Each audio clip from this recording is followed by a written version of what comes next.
What's up, friends? Welcome in to Rock Chalk Sports, KansasNation.com, ESPN, Kansas City. We are live in downtown Kansas City the rest of this week for the Phillips 66 Big 12 tournament with Elijah Schmidt running the operations and Dan Courtwright. I am Sean Kellerman. Dan, we're sitting, I feel like, closer to each other than we were. We and certainly we're also are.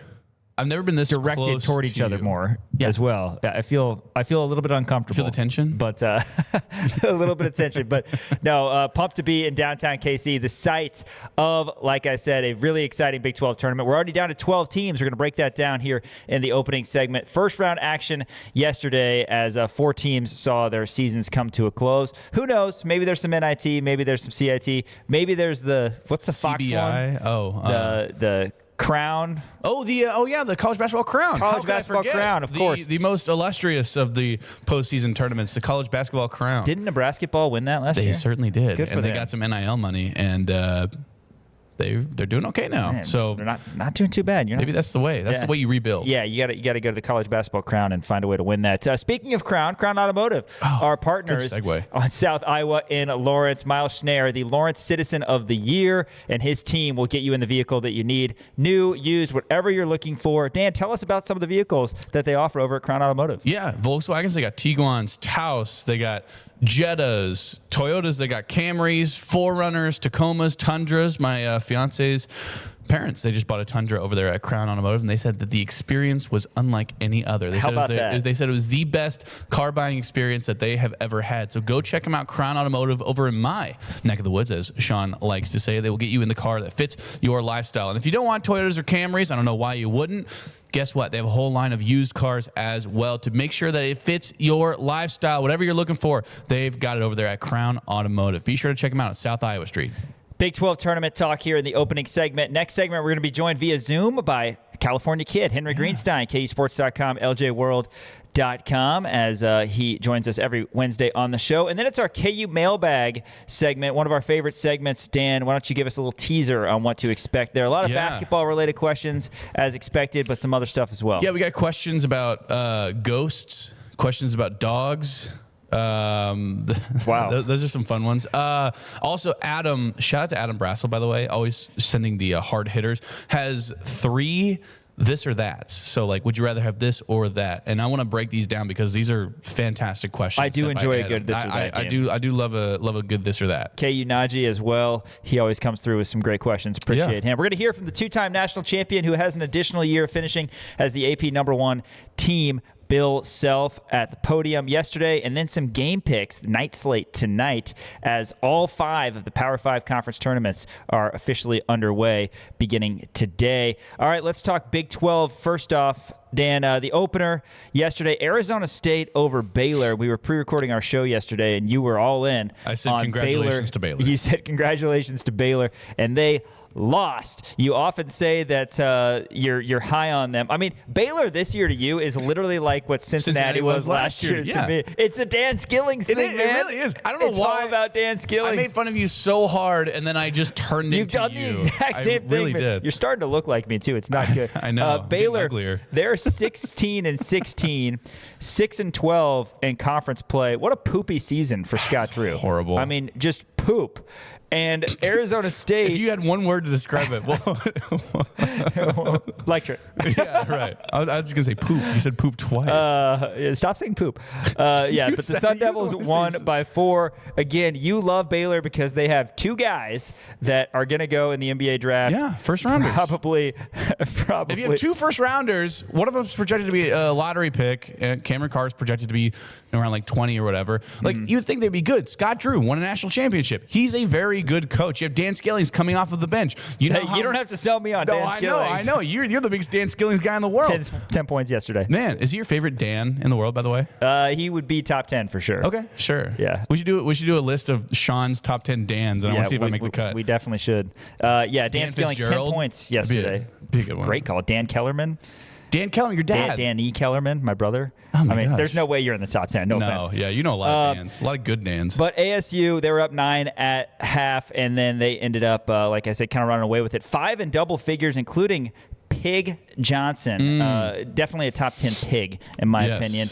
7 of 14 from the field, 19 points. He hit a couple threes, 6 boards. What a performance from the guard, Arizona State, who kind of had that dagger against Kansas when they were in Tempe. But ASU setting up a rematch with Iowa State. That was the Cyclones' last game. Their senior day, Cyclones beat Arizona State. Arizona State on Saturday, when those teams faced each other last, was up at halftime, and then the Clones just ran a train through them in the second half. Thoughts on that one as we pre-record here before that gets underway? Yeah, I mean, Arizona State, I think they're a lot better than people give them credit for.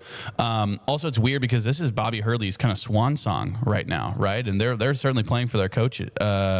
So it is a little interesting. They do have really talented players, right? I mean, you look at a guy like Jop, you look at a guy like Truitt, who was really good in this one as well. You know, they have a lot of really talented players. I feel like it just hasn't come together for them. I thought this was going to be a very interesting matchup, and it certainly was. I thought Baylor had the better players, though, obviously, and I continue to talk about this, about their 2 projected first-round picks in Tunde Yesufu and Cameron Carr, but it's just not good enough, right? Obi Abim, he's not good. He only had 3 points in this one. Cameron Carr did wind up with 25 points. Tunde Yesufu wound up with 14 points. Isaac Williams, the 4th, he had 15 points in this one. So a lot of really good scoring for Baylor, just not able to get it done. Utah was leading this game early against Cincinnati. We were watching this one, and then they just fell apart. Cincinnati ends up going up by 9 at the break, and the Bearcats, despite taking a punch or two from the Utes in the second half, win it 73-66. Cincinnati on to face UCF in the Mustafa Sham revenge game. UCF that's so fun. And Cincinnati. Isn't that great? Games. Yeah. Shout out to the law firm of Dak, Sham, and Jop that we have here in the Big 12 Conference. Well, and you talk about law firms. I mean, I guess not really because it's first names, but I mentioned this before. Cincinnati, all first name. Oh my God, they're so Baba, good. Speaking Jizzle, of Day, speaking Mustafa. of Baba, 11, 14, and 6 for him in the opening round win. But yeah, I mean, absolutely good first names on that team. Great names. But again, Cincinnati, that's just another example of a team that I feel like this was a very disappointing year for them. You know what I mean? Cincinnati. I mean, they've come on. Wes Miller has saved his job. Exactly right. But it was a very disappointing year at the beginning of conference play. They were just losing to everybody, and you kind of were looking at them like, oh man, that's so weird. They have a top 10 defense in terms of KenPom, right? They're a very good defensive team. They held Utah to 66. Now, granted, that's not that hard to do because Utah is very bad. Terrence Brown is the only redeeming factor on that Utah team, but they did a great job at kind of handling their business as well and kind of, splitting it up. Jalen Celestine, by the way, a fantastic game for him. He had 19 points in this one, going 5 for 8 from the three-point line. Yeah. So really, really impressive stuff there by Cincinnati. Like you said, Wes Miller has completely saved his job. And look, here's the thing.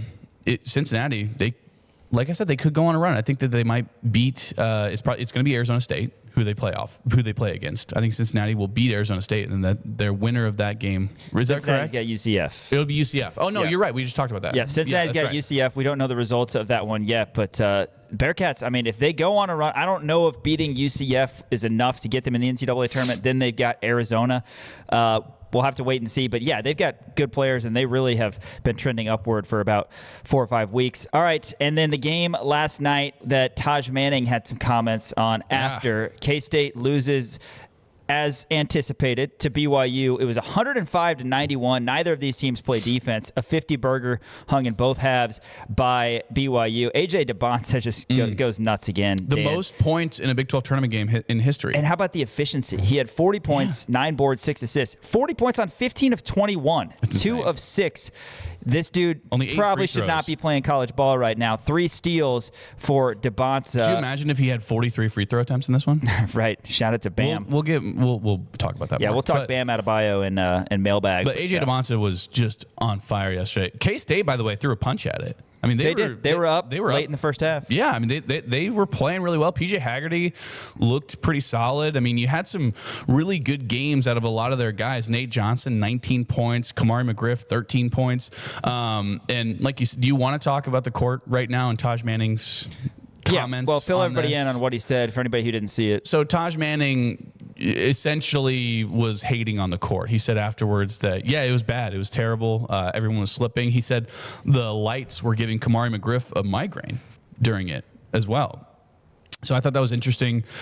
He said it's cool for the fans, it's cool for on TV, but in terms of playing on it, it was just absolutely terrible. That's the first time that we've heard really any criticism about it from a player. And I don't know. I do an okay job of kind of reading between the lines, but we've watched a lot of post-game press conferences from the women's games and some afterwards where they're like, oh, yeah, it's a cool idea. And I can sniff that out like a dog. Like, okay, well, you're saying it's a cool idea. That means it's not good in practice, right? And, you know, KU, they went yesterday, it was Monday, and they wound up practicing on it just to get a good feel for it. They said it was weird. I mean, you heard Flory Bidunga say, yeah, it was weird, but you got to get used to it. That's what you're playing on. So you kind of have to roll with the punches there. So we haven't seen any injuries on it yet. We saw a rolled ankle. That wasn't due to the court. That was just a rolled ankle, but haven't seen anything yet. I've noticed this at least in the women's games. In this game in particular, I didn't notice it, but I saw players playing a little bit timid, I think. When I was watching the Cincinnati-Utah game, I thought I was seeing some timidness, maybe where there were some driving lanes that opened up where they didn't take them because they didn't feel confident in maybe their footing or, you know, something along those lines. So that's what I am beginning to notice. Maybe it's because it's a spotlight effect. Maybe that they tend to do that. Maybe they don't. Maybe they're not a super aggressive team in Utah or Cincinnati, but when I'm watching this game, that immediately pokes out to me of like, oh, these guys, like, they don't feel super comfortable on it, which makes sense. This is something that they've never played on before. Melvin Council, Flory Bidunga, we'll hear from them a little bit later, like I said, and Bill Self. They were all asked about the court. Bill Self bringing up the word traction, which is not something that you want to hear, but that's kind of a thing that's come up is, we hadn't heard as much about the migraines and the lights. Yeah. Until Taj Manning last night, but we've heard about slipping, potential slipping, that sort of thing. Overall, I think it's probably gone as well as the Big 12 and Brett Yormark could hope to this point. Hopefully, we're able to get through this with no injuries, no major issues. Because I texted you last night.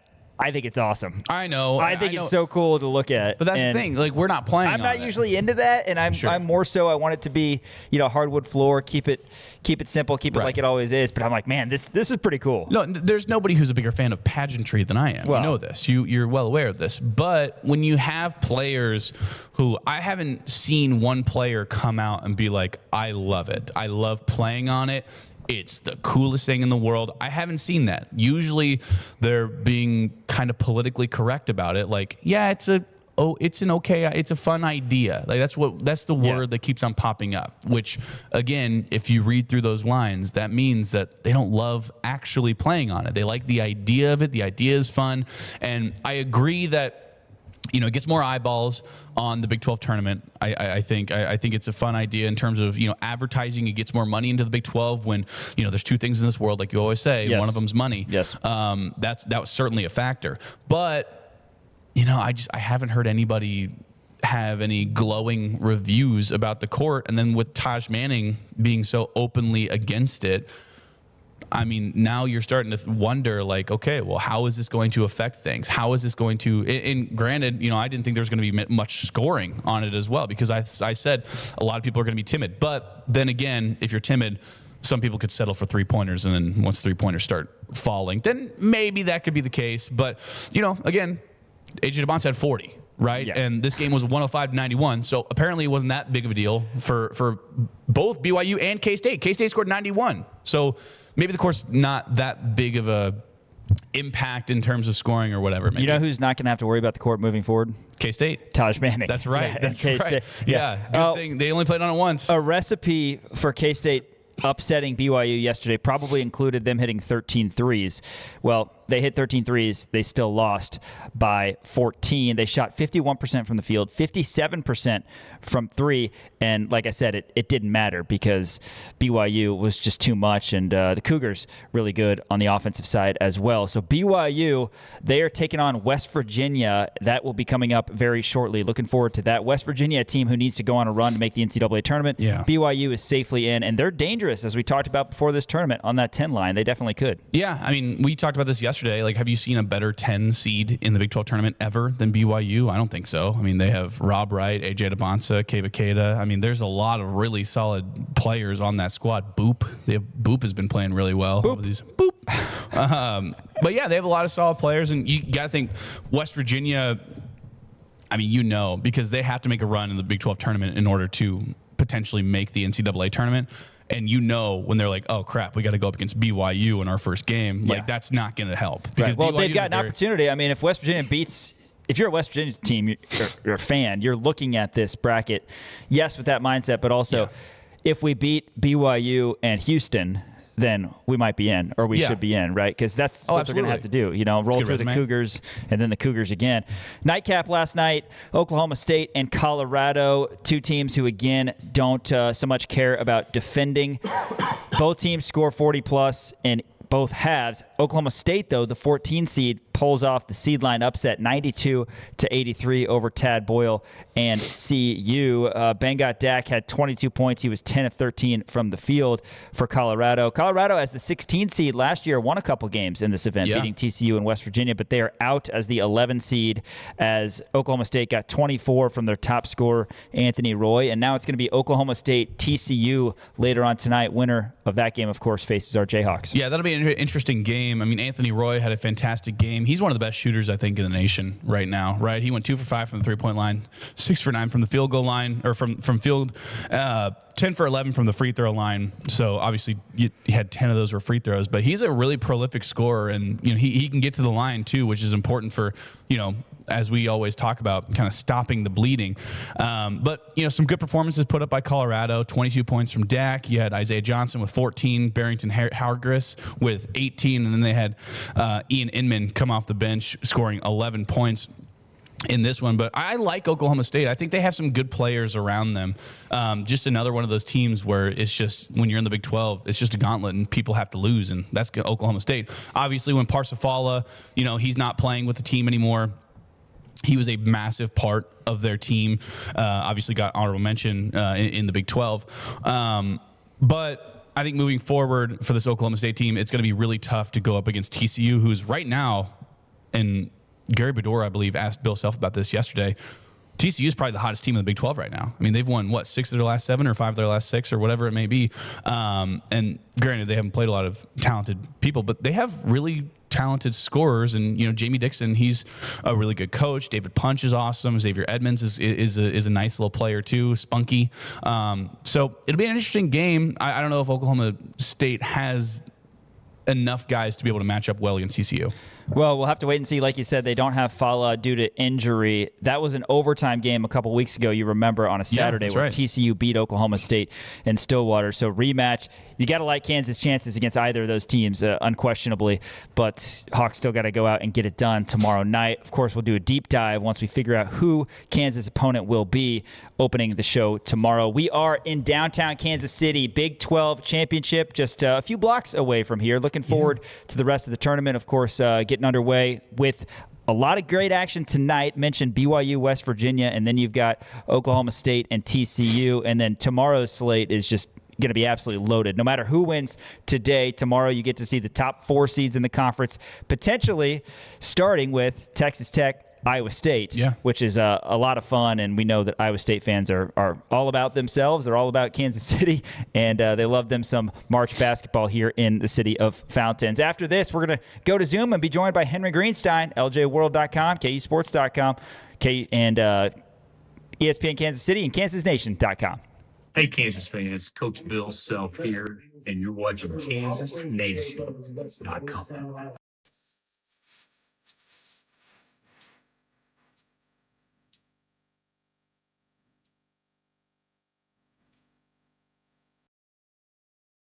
Everyday drives deserve everyday thrills. Get into a 2026 Camry for 3.99% APR. Check out Crown Toyota's inventory of 2026 BZ and Tundra models, low APRs, and big cash incentives. Listen up, guys. Summer is coming, and there's no better time than right now to ignite your health and feel your best. Whether you're chasing peak performance, trying to reignite intimacy, or simply want to feel your best, Game Day Men's Health Lawrence is your calling. Situated in a plush man cave setting, their services for testosterone replacement therapy, ED, vitamin therapy, and weight loss are sure to give you the boost you need. Make an online appointment today by searching for Game Day Men's Health Lawrence. Step up your game in 2026 with Game Day. Together, we're elevating our potential, our pride, our traditions, and our dreams. Together, we're opening up a whole new world of possibilities. Elevate your University of Kansas experience with Jayhawk checking from Central Bank. Central Bank and KU, elevating together. Hi there, Gary Joslin with Joslin's Jewelry. I'm not the class ring company. I'm a mom and pop jewelry store for 42 years. We were recently voted the gold medal #1 jewelry store in the greater Kansas City area by Ingram's Magazine. Come see us at Joslin's Jewelry, 9529 Antioch. Joslin's Jewelry, the jeweler you'll recommend to your friends and family. Joslin's Jewelry for the best that's yet to come. This is SSJ. Winter in Kansas City doesn't mean your lawn takes a break. It means smart homeowners get a head start. Let David and his crew from Custom Lawn and Landscape prepare your yard for a greener, healthier spring with winter fertilization, soil conditioning, and pre-emergent treatments that stop weeds before they start. Because when the snow melts, you don't want to start fixing your lawn, you want to already be winning. Trust Custom Lawn and Landscape, treating your yard now so it looks incredible later. Visit CustomLawn.com to schedule your winter services today. Welcome back to Rock Chalk Sports, ESPN Kansas City and KansasNation.com. On Zoom now, joined by Henry Greenstein, KUSports.com, LJWorld.com. Henry, thanks for making the time for us, as always, on this Wednesday. Big 12 tournament, full action right now, yesterday, today. It's a lot more fun than when there were 10 teams. One year there were actually 9 teams because Oklahoma State was ineligible. So 16, get a little bit more of a March Madness bracket feel. But let's talk about our Jayhawks and how they closed out the regular season. Senior day, they blow out K-State, win by 19, a lot of good performances. Your thoughts on Kansas bouncing back from that tough Arizona swing? Yeah, I know you guys are in a big cliche mode right now, so I'll say it was a get-right game. Yes. Hey, we had our bread buttered. Yeah, made our bed. And pretty much what they needed after how poorly things went in Arizona, just a chance to play a lackluster team and, build chemistry, build momentum entering the postseason. Did they defend well? Not especially, but they scored the most points they've ever scored in their history against Kansas State. The senior day speeches were delightful.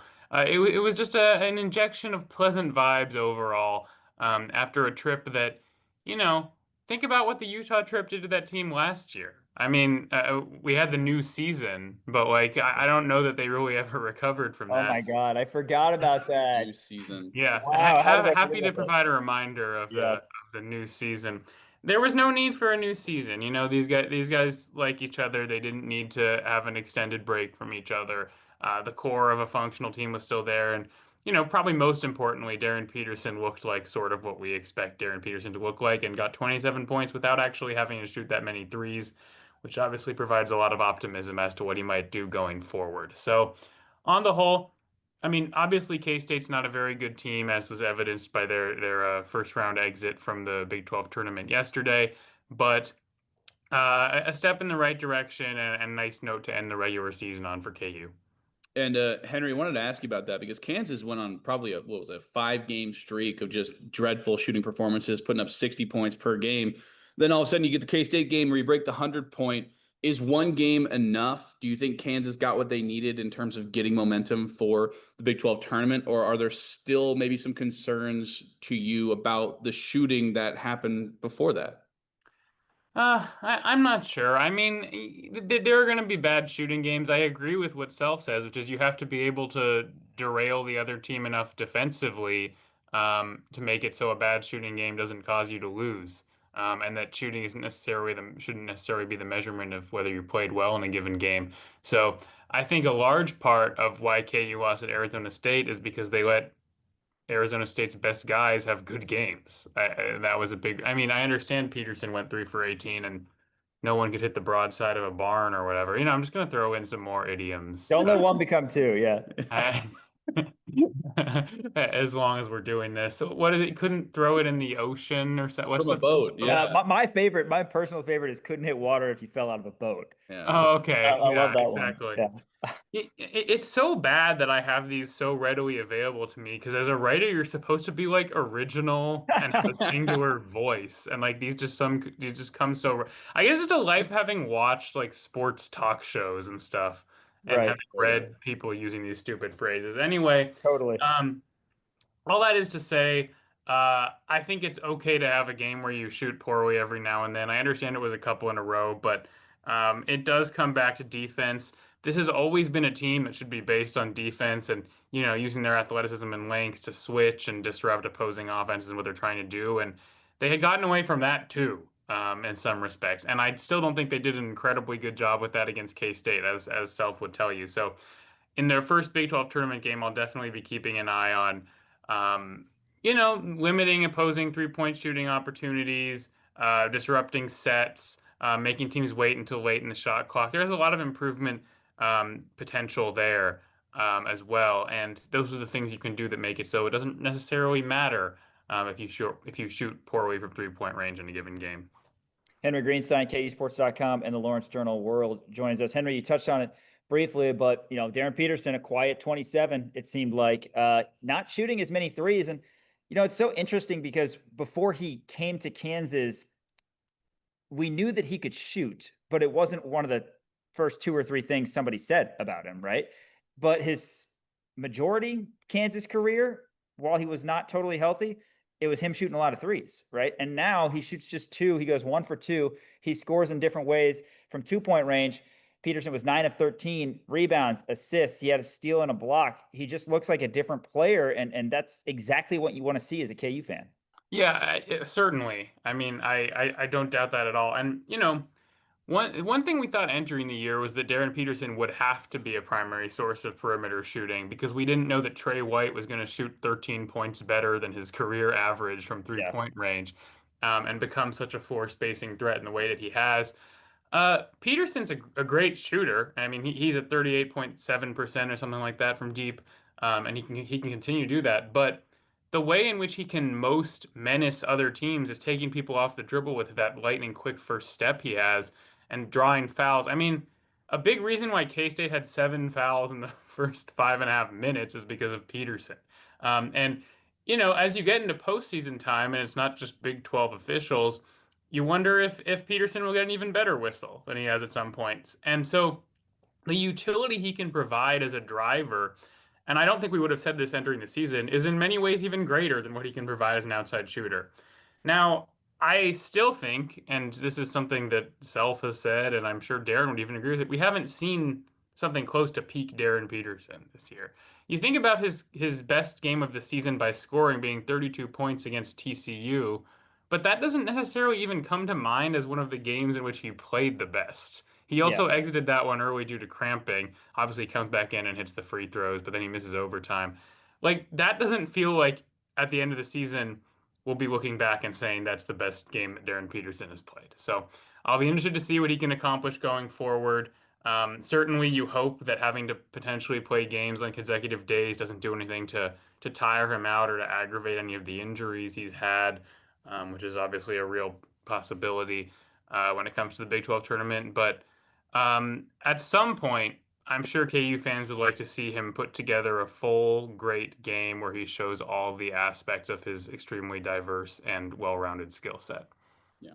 Henry Greenstein, KUSports.com, and the Lawrence Journal World. Henry, we are in downtown KC right now for the Big 12 tournament. That's why we are on Zoom. I know you're coming up tomorrow, but before we talk Big 12 tournament, I wanted to talk to you about some all Big 12 honors. Obviously, Flory Bidunga, Defensive Player of the Year. It's incredible. Darren Peterson's second team, Melvin Council, Newcomer of the Year.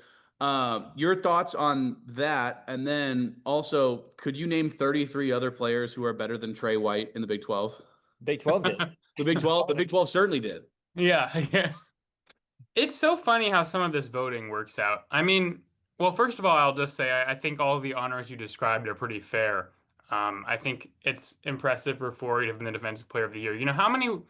We all knew he had the potential to be a great shot blocker, but how many would have predicted that at the beginning of the season? Right. How many would even have predicted that at the end of non-conference play? But he's really taken a step forward, and it's testament to the challenges he's placed on opposing teams that the rest of the Big 12 coaches feel that way about him. So that was really cool. Um, as Self kind of said yesterday, you know, second team with Darren, it makes sense. Just given the way he's obviously like one of the 10 most talented players in the Big 12. But in terms of the actual production he put out this year, it makes sense for him to not necessarily be on the first team. And by the way, why is the first team 10 people? I don't get it. Yeah. You know, like just make teams of 5. That's how many players you can put on the floor at a given time. Right. Yeah. But a couple of more things, I guess, about the stand to me. Number one, Melvin Council wins Newcomer of the Year, but doesn't make it on any of the all Big 12 teams, whereas there are other newcomers, such as Cameron Carr, Baba Miller, and Themis Folks, on the all Big 12 teams. I guess they must have split the voting for Newcomer of the Year with so many candidates. But that was really odd to me that he didn't end up on any of the teams. Like, I think, just to be clear, like on the face of it, I think honorable mention is fine for Council. I also wouldn't have been surprised to see him on the third team, but it's just weird how that ends up. I guess when you have a small sample size of voters, things like that are possible. And then, you know, the big thing everyone's talking about is Trey White being left off entirely. And I understand why people are aggrieved about that. At the same time, I sort of agree with Self's point that, like, you can list a lot of really good players in the Big 12 really quickly. And I do think Trey White is probably a top 20 player in the Big 12, but I also don't necessarily blame a coach who doesn't see Kansas very often for putting someone like one of those guys, like a Themis Folks or something, on a all Big 12 team in place of him or whatever. So, yeah, on the whole, sort of a return to form for KU in final awards consideration. Obviously, these are positions where they have gotten numerous honors in years past, and I'm sure people were happy to see that Council and Bidunga got some of the big name awards on Monday. Yeah, no doubt. It was fun to talk about, especially to bellyache about Trey White, because we definitely think, like you said, Henry, that he's a top tier guy. But you know what? He probably doesn't care too much about that. He just wants to win. We've heard him a lot after games and midweek pregame availability is how excited he is about this team, and hopefully he ends his career on a high note. Henry, before we talk about KU potential opponents tomorrow in the quarterfinal and potential path, what they need to do, your thoughts on what Taj Manning of K-State said yesterday regarding the court. The court's been a big deal. You know, people have talked about how it's a little slippery, I guess. I haven't heard that from a lot, but I've heard it from a few people. And then Manning brought up the lights and how Kamari McGriff was getting a migraine from the lights. What do you make of that? And you know, we'll see, I guess, once the Jayhawks are out there, how it looks. But your thoughts on the court so far? I've decided that all of this is playing into the Big 12's hands. I've decided that they say any publicity is good publicity. Yeah. I've decided that even people criticizing the court is ultimately good for the Big 12 because it's getting more people talking about the Big 12 tournament. And to be clear, I'm not endorsing this, but I feel like it's benefiting the conference. As for whether it's benefiting the brand of ASB glass floor, I'm not so sure. With the amount of criticism that it's endured so far. Enough people have said the stuff about it being slippery that I don't think it's like a mass psychosis. Like, I think it's fair to say that's a valid thing that a lot of players are experiencing. I think like a BYU guy tried to jump stop and just like fell backwards yesterday. There's evidence of that taking place on the floor. Now, obviously, even as you go around the country and you're not playing on glass, I'm sure there are some courts that are slipperier than others. But yeah, it was already a talking point during the women's tournament, which receives less eyeballs. So I'm sure that as the days go on through this tournament, it will reach a fever pitch. I mean, I saw articles in The Athletic and Sports Illustrated and basically everything you can imagine about the court today. So that's why I say the Big 12 is achieving its objective. By having implemented this. As for the light show stuff, I mean, to their credit, like they're keeping it entertaining by busting out new stuff on the court every day that we haven't seen. I think the thing that I like the most about it is just the ability to have different court designs and like include the team's logos. And for the final, you have one half of the court with each thing or whatever. But I don't think that's what the most like monetarily beneficial aspect of this court is. Obviously, like if you're a sponsor, you're licking your lips at the idea of being able to have like spontaneous and eye-catching advertising on a court without having to have like a physical label put on the court. So ultimately, I think the corporate partners are the ones who should really be excited about this. And I think maybe the players are not the primary people being served by it. Yeah. Henry Greenstein, KUSports.com, and the Lawrence Journal World. Henry, let's talk about KU's path forward. Oklahoma State, they take down Colorado yesterday. They're taking on TCU. The last time they faced off, that went into overtime. But talk about KU's draw in the Big 12 tournament. We haven't talked to you about that yet. Obviously, feel a lot better going up against the likes of TCU and Houston as opposed to Iowa State and Arizona. So talk about, realistic possibility of Kansas making it all the way to Saturday. Talk about the opponents that Kansas is presumably going to face off against in this Big 12 tournament. Yeah, TCU already with 2 wins against Oklahoma State on the season. Obviously, one of them went to overtime, as you said, but I do expect the Frogs to emerge from tonight's game. They've just been playing really well of late. 8 of 9 isn't like insanely impressive in a vacuum because you don't know whom they played, but then you look at that stretch and you see they beat Iowa State and Texas Tech in there. So it wasn't like they were exclusively playing against the bottom half of the Big 12. At the same time, this is still the same team that lost to New Orleans, Notre Dame, and Utah. And I guess maybe it was unfair for me to group Notre Dame together with those other teams, but they did lose to them at home. They're as inconsistent as a team as there is in the Big 12. They seem to have set a lot of that inconsistency aside of late. There's a couple things that come to mind in terms of their recent success. Xavier Edmonds, who was another third-team all-conference selection, has really come on, especially as a rebounder. If you look at his stats, he didn't have a double-double in the entirety of non-con, and he has like 9 in the last month or something like that. So he's really impressed at the forward position, and obviously they were already good there with David Punch, so that's becoming a pretty strong duo inside. And then they've moved Lataris Lelevicius to the bench and brought Micah Robinson up. Lelevicius had his best game of the season against KU, but other than that, he's been a bit less consistent than Robinson. So they've gotten a bit more scoring from that wing position as a result. I feel like we know their personnel pretty well at this point. Harding's kind of like a pass first defensive point guard guy. Jaden Pierre, a shooter, a Providence transfer. And they play a pretty tight rotation. Like the only other guy I haven't mentioned yet who plays a lot is Tanner Toolson at guard. So a team that fans are likely pretty familiar with this time of year, even though KU only played them once. I'm sure they'll feel like they missed an opportunity at Allen Fieldhouse because they did. They were ahead by 13 with 4 minutes remaining. I'm sure they'll be hungry for vengeance if indeed they are KU's opponent. At the same time, I also think that game was one of KU's worst performances of the entire season, even though they ended up winning. So it's not hard to envision them getting by the Frogs with a greater degree of ease this time around. And yeah, I mean, anything that you can do to avoid playing Iowa State in the first game of the Big 12 tournament is a boon to KU, certainly. And so it worked out quite nicely for them that BYU did them a solid. By the way, how did BYU end up only 9-9 in conference with like 3 of the best players in the entire league? Man, right? Even without Saunders, the back half, it's still like, how did you lose 9 games? Yeah, it was pretty remarkable. But they came through on the final day for KU, obviously. And then, we've already talked at length on this show about how Houston of this year is not the Houston of years past, even if they still have really good guards. They just don't have enough consistency inside in terms of two-way production. So KU could go toe-to-toe with Houston once again, and it's easy to convince yourself that the Jayhawks have a pretty good path to the final.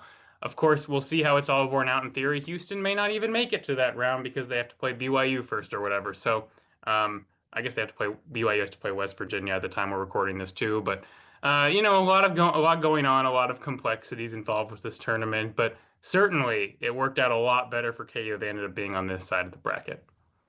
Yeah, the main thing that concerns me is that everybody feels the same way, is that Kansas right now has a better looking side of the bracket than they would have, and a lot of people are liking Kansas over Houston. You got to beat TCU Oklahoma State first, but perhaps if Kansas wins 2, they could get up to the 3 line. Gonzaga won last night. That doesn't help KU. Probably depends on what the likes of Alabama and Virginia do. If Kansas wins, though, the tournament, that would be a couple more marquee wins. You have to think that would be enough to get Kansas up to the 3 line.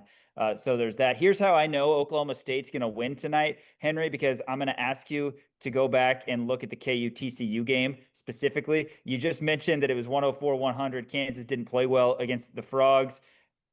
What was it in your mind? Was it Kansas just overlooking them to an extent? Because KU was coming off a loss to UCF, and then you thought you were going to have some home cooking after starting 0-1 in Big 12 play. They give up 100. They did show a lot of resolve. Peterson hit the 3 clutch free throws toward the end. But yeah, like you said, not KU's best effort.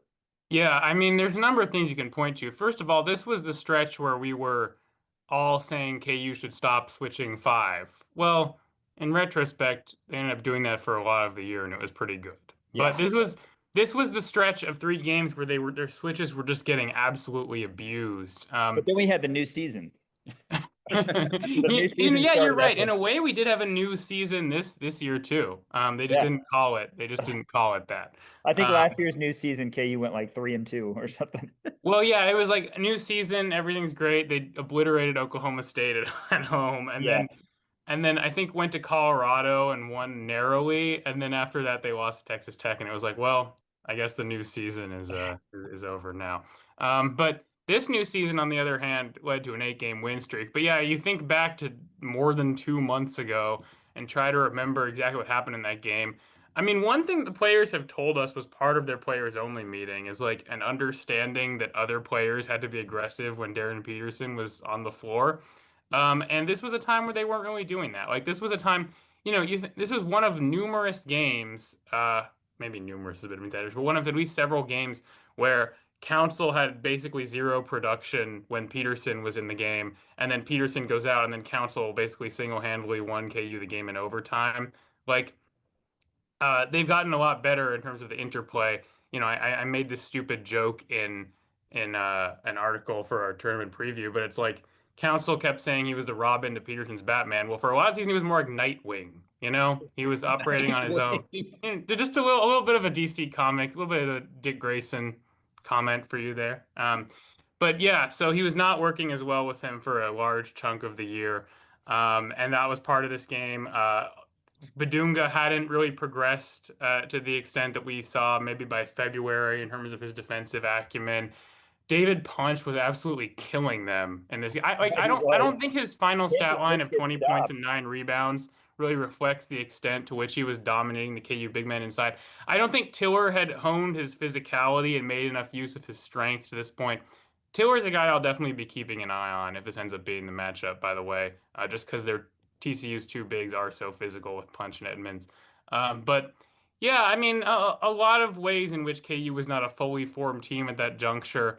Obviously, as you said, they do end up, in fact, picking up the win. That was the one they dedicated to Scooter Ward. It was one of the greatest comebacks in Allen Fieldhouse history. But it was also one of the worst games they played this year, just by any metric. Yeah, for sure. Well, and like I said, we're going to be playing Oklahoma State now because we just talked in detail about TCU. But yeah, TCU, Oklahoma State tonight at 8:30. Winner of that faces our Jayhawks tomorrow night. Henry, anything special going on? March Madness time, KUSports.com and the Lawrence Journal World?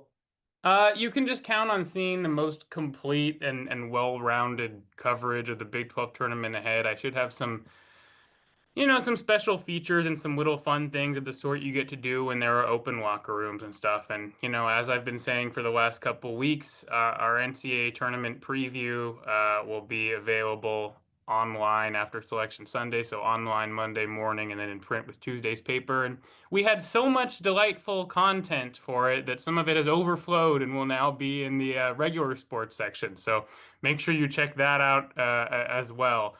Because we all put a great deal of work into that and are still putting as we speak, because people now have the unenviable task of trying to shape all the words I vomited up into something resembling a functional section of newsprint. So yes, everyone keep your eye out for that. Yeah, no doubt. Hey, if you think of any other idioms, sayings that we need to work in, just text us and we'll get them in. All right. We'll make sure to fit them in. Yeah. We want to make sure that that your bread is buttered. All right. All right. That's Henry Greenstein, KUSports.com, LJWorld.com. More coming up. More coming up on KansasNation.com and ESPN Kansas City. What's up, everybody? Dan Peterson. Everybody go check out KansasNation.com. Hello, it's Mark Whitlow from Office Products Alliance. OPA is not just your local office products connection. We have expanded our offerings to network cabling installation, security cameras, door access, and IT services. We all need to keep pace with new technologies. You can trust a Kansas City company that has been your partner for 32 years. Check us out at opakc.com.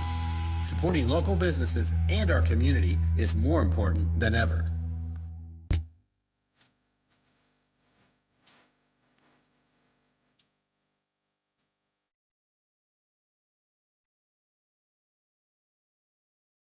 Everyday drives deserve everyday thrills. Get into a 2026 Camry for 3.99% APR. Check out Crown Toyota's inventory of 2026 BZ and Tundra models, low APRs, and big cash incentives.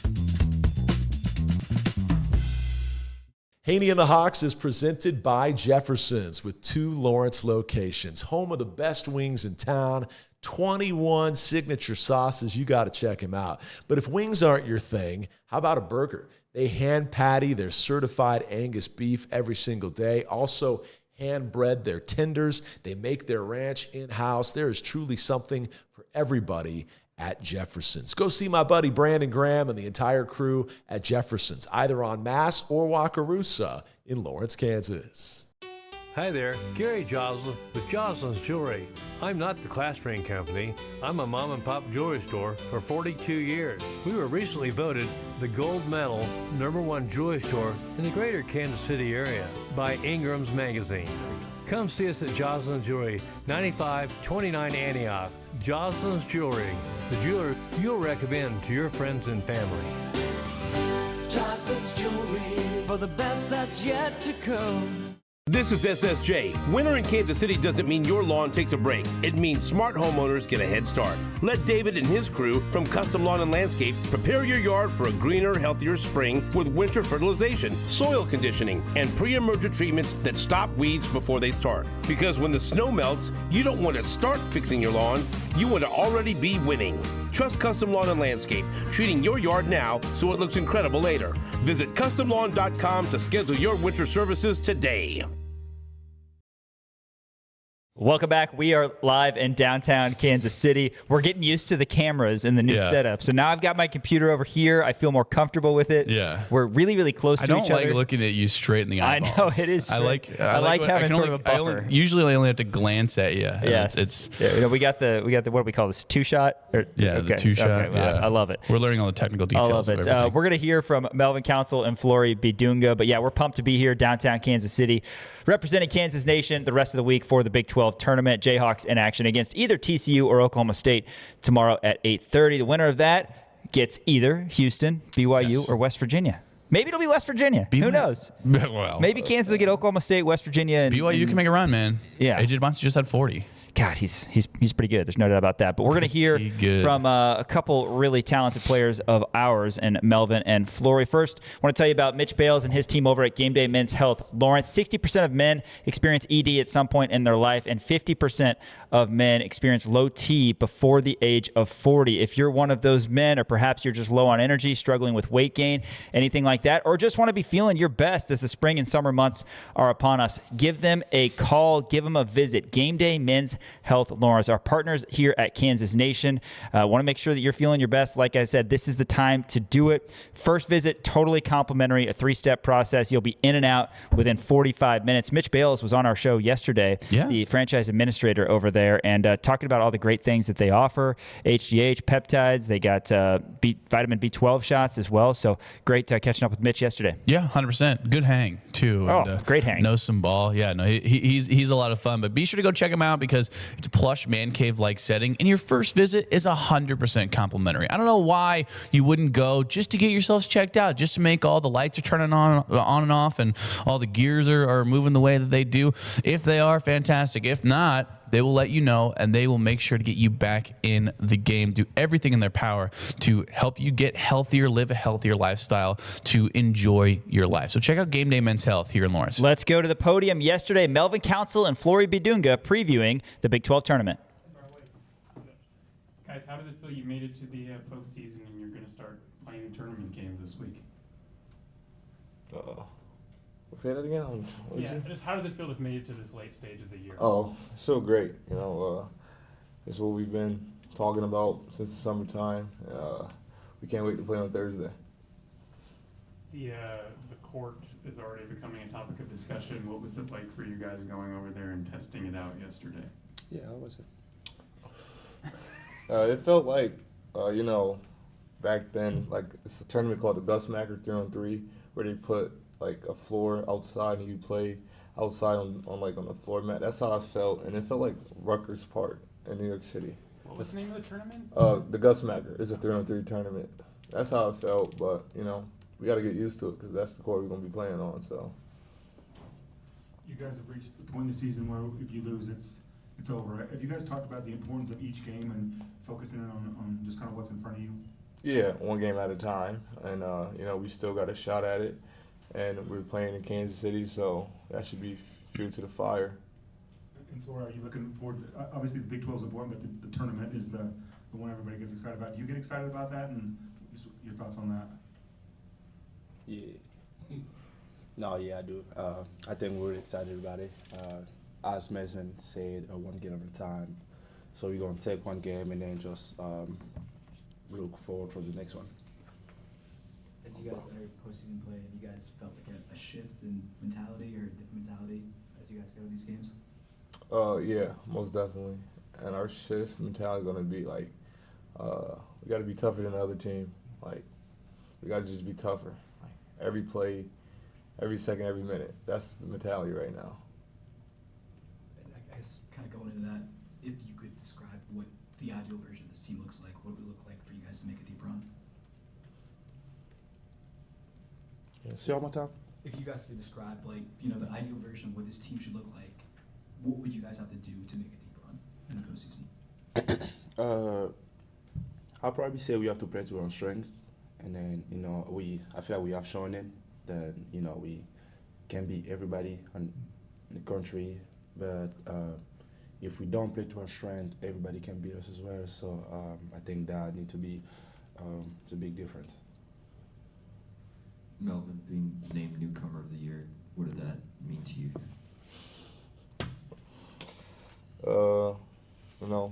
That means a lot, coming from the NEC to the A10, Big 12, big jump, but gotta thank the man above, thank my mom and my dad for pushing me to be where I'm at today, and thank my teammates and the whole Lawrence community, it's for them, so. Hey, newcomer on the block. Flory, you were defensive player of the year. Was I? You were defensive player of the year. So when? This year. Yesterday's phone. I'm kidding. Yeah. What's up with that? What did that mean to you, if anything? That's great. I feel like I've been really working on it really hard. Practice, my teammate helped me because we switch five a lot, and then I probably thanks them to make me who I am right now by pushing me every day to practice, and then the work finally paid off. So it's exciting. Melvin, what have you learned from a coach like Chuck Vaughn this season, and how has he kind of helped you expand your game this year? Oh, he helped me a lot just by learning the game and seeing the game different coming from the league and like college. Like, don't waste all your energy and stuff like that. Like, play at a pace and stuff. Like, he taught me that, just little things. Flory, yesterday's practice, is the floor slippery? Is it fun? Is it dangerous? Is it fine? What is it? He trying to set me up. I mean, it wasn't usual. You know, I don't think I ever played in the glass before, but like Melvin said, you know, we need to get used to it because that's what we'll be playing, looking forward. But it felt weird for the first time, I would say so. Melvin, what did you think of throwing out the first pitch? Oh, it was great. You know, I think I'm bad luck for the baseball team, and that we lost. So yeah, but that was a fun experience. You know, it was great chilling. You didn't catch it? No, I threw it Oh, that you went left, right, like straight down the middle. that is great. Yeah, it was great. You know, like that was fun. Did your dog last the whole game? Oh, we had to leave. I had a autograph meeting at 12 o'clock, so we had to leave. We couldn't stay. So yeah. No, but I know it's been discussed a little bit. The other day you said 50-50, but do you have any thoughts on next year? I mean, is it a realistic option? Have you heard anything? Do you know what the next phase is or the next step is in kind of that process, or is it just you're just kind of taking it day by day? Oh, I'm definitely just taking it day by day, but like I'm glad you asked me that because I'm gonna have to text my agents because I didn't text them yet about everything. So I'm glad you asked me that. I'm gonna text them right after this and see, you know, what's the update and stuff like that. But like I said before, should be a 50-50 or 80-20%, you know. But Would you come back? I mean, if they gave you the option. what you think? Oh, my fault. What you think? Hey, Melvin. Yeah, most definitely. You know, I love this place. You know, and just that like if we wasn't to go as far that we think we should, and I think we could do it next year, why not come back and do it? Melvin, you said something I think as part of your speech the other day, kind of a plea to the fans to bring their support to Kansas City. I'm just wondering, what could that mean for you guys to get a really good contingent at the T-Mobile Center? Yeah, our trainer Chag was telling me, he promised, he asked me to do it, and I told him I was going to do it. You know, I haven't been at Kansas, but the past couple of years, he told me that Iowa State bring the most fans to the T-Mobile Center and stuff. You know, and he don't want to see that again. And so, you know, and I don't want to see that either, you know. So, you know, and we you know, we play for our fans, so why not? Everybody just come support, you know, and they give us energy. Before going back to Big 12 Defensive Player of the Year, where were you when you learned that you won the award?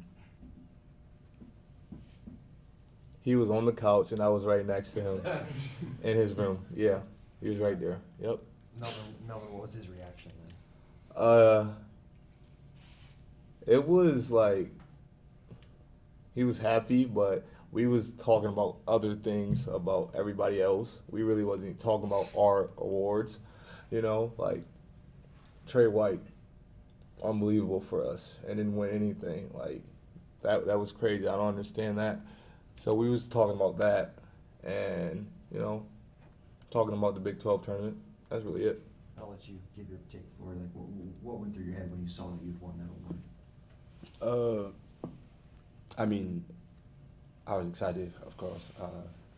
You know, I have a lot of people texting me, and then that's like when I really like realized, like, cause I didn't even know, you know, like I saw like a lot of texts, and then it was like, congratulations, like, why you congratulating me for? I'm just chilling on the couch. You know, they like showed me the post, and then all those awards that we did. So I was excited, but you know. And when you think back to yourself at the start of the season as a defensive player, where do you feel like you really took the biggest steps forward to be able to have a campaign that gets you this award? Say one more time, sorry. So where do you feel like you've really improved the most, kind of from the start of the season to now, to where coaches across the conference are like, yeah, he's the best defensive player? I'll probably just say guarding 1 to 5, switching 5. You know, for those who don't know, I really like, you know, guarding 1 to 5. I would say like I love like switching up and, you know, just make sure you know, I keep the other player in front of me, and then that's like where I really take pride of. So I think that was when I'm back. There's only one person you can't guard. Who? That's G. Cannot guard G at all. Nobody can guard G. Flory, what do you remember about playing in the Big 12 tournament last year for the first time, and what are kind of your expectations for your second time playing in it? Obviously, it was still a tough league back then. You expect nothing less. I mean, I'm glad that I've made a run back on there. A lot of talent, I would say, and then it's really great that we have to play those talent as well. I feel like in the long way term, it's good for our team because when we go to adversity, I think they build character, and then I think that's our team has faced or facing. So I'm really excited for it. All right, fellas. Thank you. Thanks, fellas.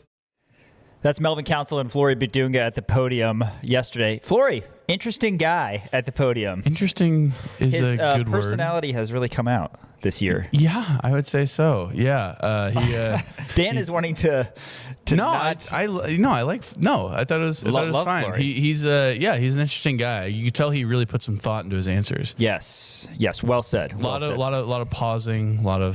He does have great energy, though. He does. And you know who else has great energy? There's a certain energy that comes with Jayhawk basketball. The crowd rising together, the band playing, and that unmistakable moment when fans lift their arms and wave the wheat. It's a tradition that represents pride, unity, and Jayhawk spirit. With Jayhawk checking from Central Bank, that tradition doesn't stop when the game ends.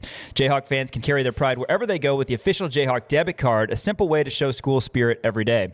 Central Bank is proud to support the traditions and communities that bring people together, and as the proud community banking partner of the University of Kansas, Central Bank is committed to serving Jayhawk fans with banking options designed for real life, on campus, at work, and everywhere in between. So if you're ready to wave the wheat beyond the stands, learn more about Jayhawk Checking and the exclusive debit card at jayhawkchecking.com. That's jayhawkchecking.com. Central Bank, the proud community banking partner of the University of Kansas, member FDIC. After this KU Mailbag segment, it is by the people and it's for the people. For the people. Thanks for everybody who has sent us messages on Twitter at the Kansas Nation. That's coming up next. Rock Chalk Sports, ESPN Kansas City, kansasnation.com. Hey, what's up, Chuck Nation? Roy Bidunga here, and make sure you check out the new kansasnation.com. Go Chuck. Listen up, guys. Summer is coming, and there's no better time than right now to ignite your health and feel your best. Whether you're chasing peak performance, trying to reignite intimacy, or simply want to feel your best, Game Day Men's Health Lawrence is your calling. Situated in a plush man cave setting, their services for testosterone replacement therapy, ED, vitamin therapy, and weight loss are sure to give you the boost you need. Make an online appointment today by searching for Game Day Men's Health Lawrence. Step up your game in 2026 with Game Day. Hello, it's Mark Whitlow from Office Products Alliance. OPA is not just your local office products connection. We have expanded our offerings to network cabling installation, security cameras, door access, and IT services. We all need to keep pace with new technologies. You can trust a Kansas City company that has been your partner for 32 years. Check us out at opakc.com. Supporting local businesses and our community is more important than ever. Together, we're elevating our potential, our pride, our traditions, and our dreams. Together, we're opening up a whole new world of possibilities. Elevate your University of Kansas experience with Jayhawk Checking from Central Bank. Central Bank and KU, elevating together. CrownAutomotive.com, the place to go if you're looking for a new vehicle, used vehicle. A great selection of options. If you're not in Lawrence, as we are not right now, as we're downtown Kansas City recording Rock Chalk Sports here the rest of the week, check them out, CrownAutomotive.com. But yeah, if you are in Lawrence, on South Iowa, in Lawrence, a great selection. Yeah, CrownAutomotive.com, CrownMotorsVW.com. I'm actually driving a Volkswagen right now. Oh, my God. Did not get it. My mother did not get it from Crown Toyota, but I do love that little Volkswagen, man. We had to switch cars, and now I'm driving it's like a 2011 Volkswagen EOS, and it's a convertible. And if I had to use one word to describe how I feel in it, electric. No, I was going to say sexy. I said that before. Okay. But I figured you were going with electric. But the Volkswagens, talk about great gas mileage, talk about, emissions, all fantastic. Camrys, talk about longevity. Toyotas and Volkswagens, two of the best brands you can buy, and that's what Crown Toyota and Volkswagen, that's what they primarily deal with. But if those aren't your jam, they have a ton of used cars as well. So go check them out. A great buying experience. All the salespeople are super friendly. And Miles Schneer, Citizen of the Year in Lawrence. Stand up. Stand up. Man. Shout out. Founding partners of Kansas Also good Nation. wine. Crown Automotive. Schneer Winery. Yeah. Shout out to the West Coast. Shout out to Henry Greenstein. West Coast. Let's get into our KU Mailbag segment here. See if we can come up with any other sayings or cliches that we've been hearing. Something will come about. Yeah, I'm sure that it will. It's at the tip of my tongue. If I'm trying, it's hard. But usually they come organically. Let's start it here. KU Mailbag, by the people, for the people. Berg. We actually just got done talking about this. How do we feel about the commentary of the new Big 12 court? Sean, you and I differ on this. Yes, go ahead. I don't like it because here's the thing. First round of the women's basketball tournament, because I was excited about it before. I was like, oh, they can turn it into whatever they want. Like, they're going to do so much fun stuff. And then they just turned it into the same old ugly court that they had from last year that hurt my eyeballs when I looked at it. I like it. You liked that court from last year? Yeah, dude, I don't mind it at all. It hurt my eyes. I like the design. I hated it. It was horrible. It was disgusting.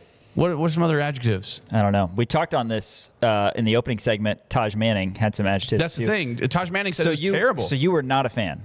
I think that they could do cooler stuff. So they've started, like, when you make a three, the 3-point line lights up. That's fun. Mm-hmm. When you dunk it, they have like glass shattering inside of the 3-point arc. That's fun. It's awesome, man. That's great. Especially for a conference tournament. I'm worried about player safety. Well, yeah, you have to get to, oh my God. Look at me. being a grown up, as my daughter would say. Well done. Yeah, thank you. As a former collegiate athlete who was a part of a here's the concern is if somebody gets injured, it's automatically going to be blamed on the court. Absolutely. Well, somebody rolled their ankle. Like I said, somebody rolled their ankle yesterday in the BYU game. True, and I guess cooler heads prevailed for that. Nobody said it was because of the court. That was just a rolled ankle, and you could kind of see that. But still, it's not great. You know what I mean? I just think I think it's too. If you're going to try it, do it now. That's fine. I don't, because of all the criticism coming about from the players, I don't see this moving forward. I think that their main ideal was, hey, this is going to be used at every NBA arena. I don't know how much weight the voice of Taj Manning carries. We'll see how it goes. I mean, AJ DeBonsa seemed fine on it yesterday. Yeah, I guess that's true. He had 40. He had 40 on 21 shots. That's true. Yeah. But a lot of 3-pointers, again, they were settling for threes. That's what maybe I misread that. Maybe I was just watching that game differently. You could have been reading into it, but who knows? No, I like it. I think it's really cool. I was on the fence about it for sure. I mean, you knew that. I thought it was silly. I thought they should have tried it for like a multi-team event. Well, and also the Big 12 built this thing up. Yeah, there was beforehand. They were being, one of my favorite words, clandestine. Yes. About it. They spent like 2 or 3 weeks like leading up to this, being like, we got the biggest news in the history of college basketball. And this is a new court. Yeah, like, okay. Right. But it's cooler than I thought it would be. Sure. I mean, the things that you mentioned. Just wait till you see it up in person. Yeah, man. I got a chance to feel it, and I felt right the little over there. dots, and it's interesting, man. For sure. Yeah. I don't know. We differ on that. But we need to get through it with no injuries because whether they were caused by the court or not, it's going to be a topic of conversation. But Greenstein brought up a good point. Any press is good press. True. Essentially, That's true. bad press is good press, I guess. Adam, he's got a couple interesting Bill Self nuggets. I love a good Bill Self nugget. Dan, he wants to know this or that, and I'll let you kind of lead the way on this. So Adam says, gentlemen, I like that he's formal with it. I'm honored. That's nice. Thanks for calling me a gentleman, Adam. Gentlemen, my questions for this week are in a this or that format. What is a crazier basketball stat for KU? Bill Self being 41-0 on Big Monday, or KU winning 43 straight senior nights? Adam, keep the this or that's going, man. I'm a big fan of this. I'm going. Man, that is so tough. It's a good. I mean, that's a. I think so. All of these. So KU is 41 at home. So KU is 41-0 on Big Monday at home. Correct.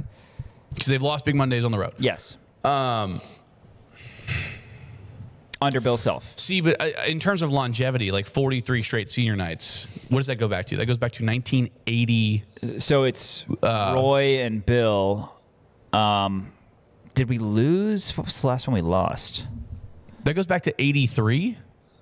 Yes. So it might have been Coach Brown as well. So 3 coaches. Yeah. So, well, no, that would have been before Larry Brown. Larry Brown got there in like 85, right? I'm looking. If only we had something at the So that would have tip been of our that would have been fingers Ted to look this Owens. up.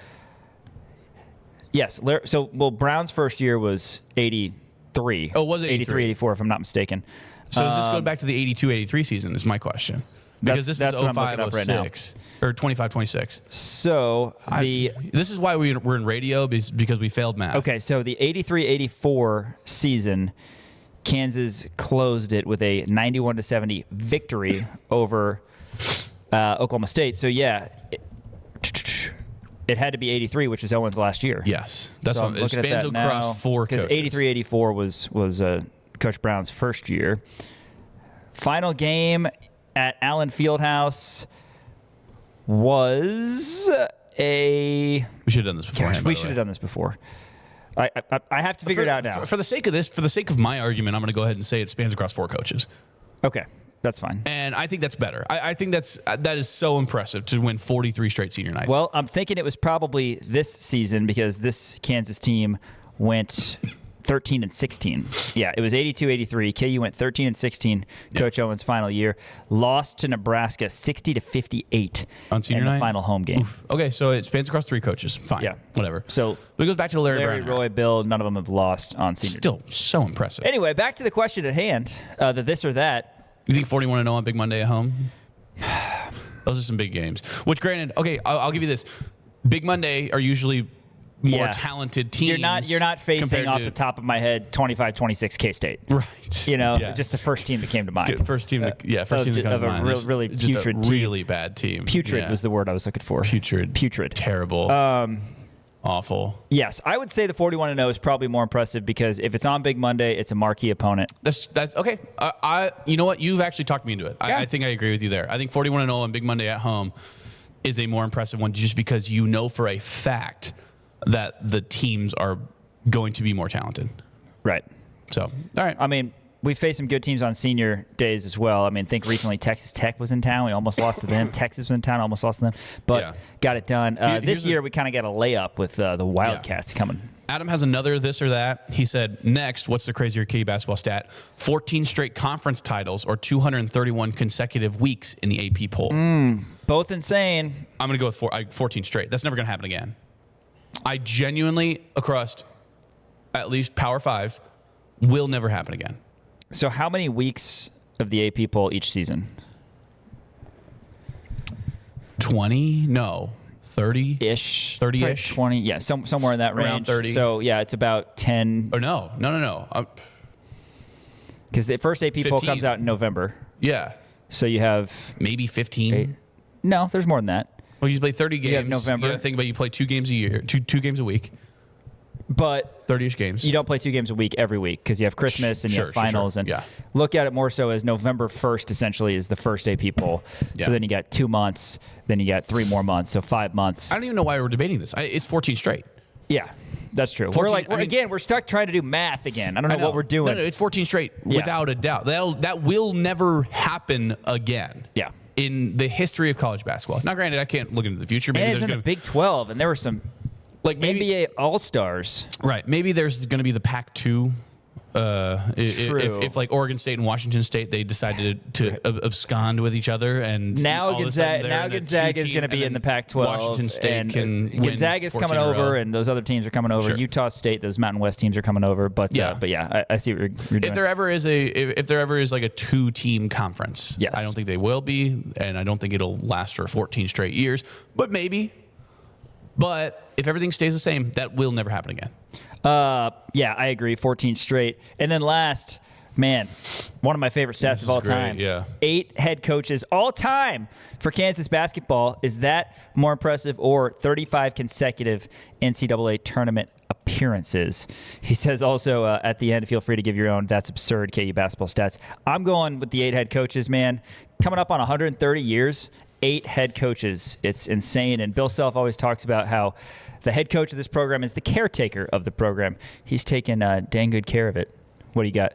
So I have an interesting tidbit of knowledge that I got from the Booth Family Hall of Athletics. Love tidbits.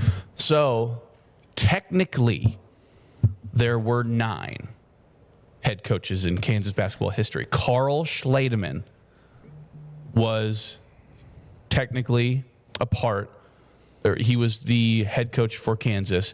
And then after, I believe it was 1 game, he decided to step away and go into what he thought would have been a better business for him, which was car salesman. So then Fog Allen had to come back. Fog Allen was the coach, I believe. And somebody can correct me if I'm wrong. I'm going based off the top of my head. I believe Fog Allen was there. Then Fog Allen became the athletic director. Carl Schledeman, I wrote this down on my notes. Carl Schledeman was the coach for 1 game, quit. Fog Allen came back and was the head coach, I believe. Okay.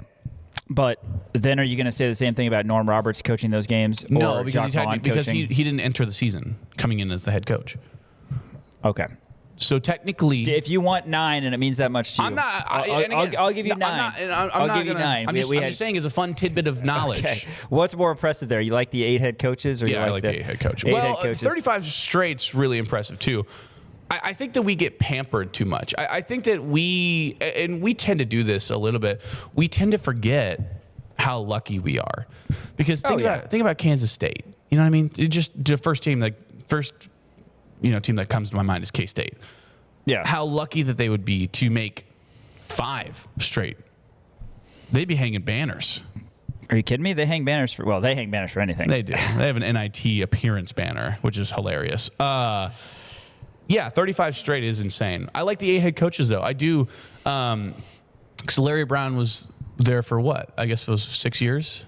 5 years. 5 years. Yep. So, I mean, you take even that into account. 2 Final Fours and a national title. Like, if Larry Brown, now granted, you had to have that, and then obviously you have a national championship in that 5 years that Larry Brown was there, but still, it is wildly impressive. Can you name the 3 head coaches that Kansas has that is not in the Naismith Hall of Fame? I think we've done this before. Ted Owens. Yes.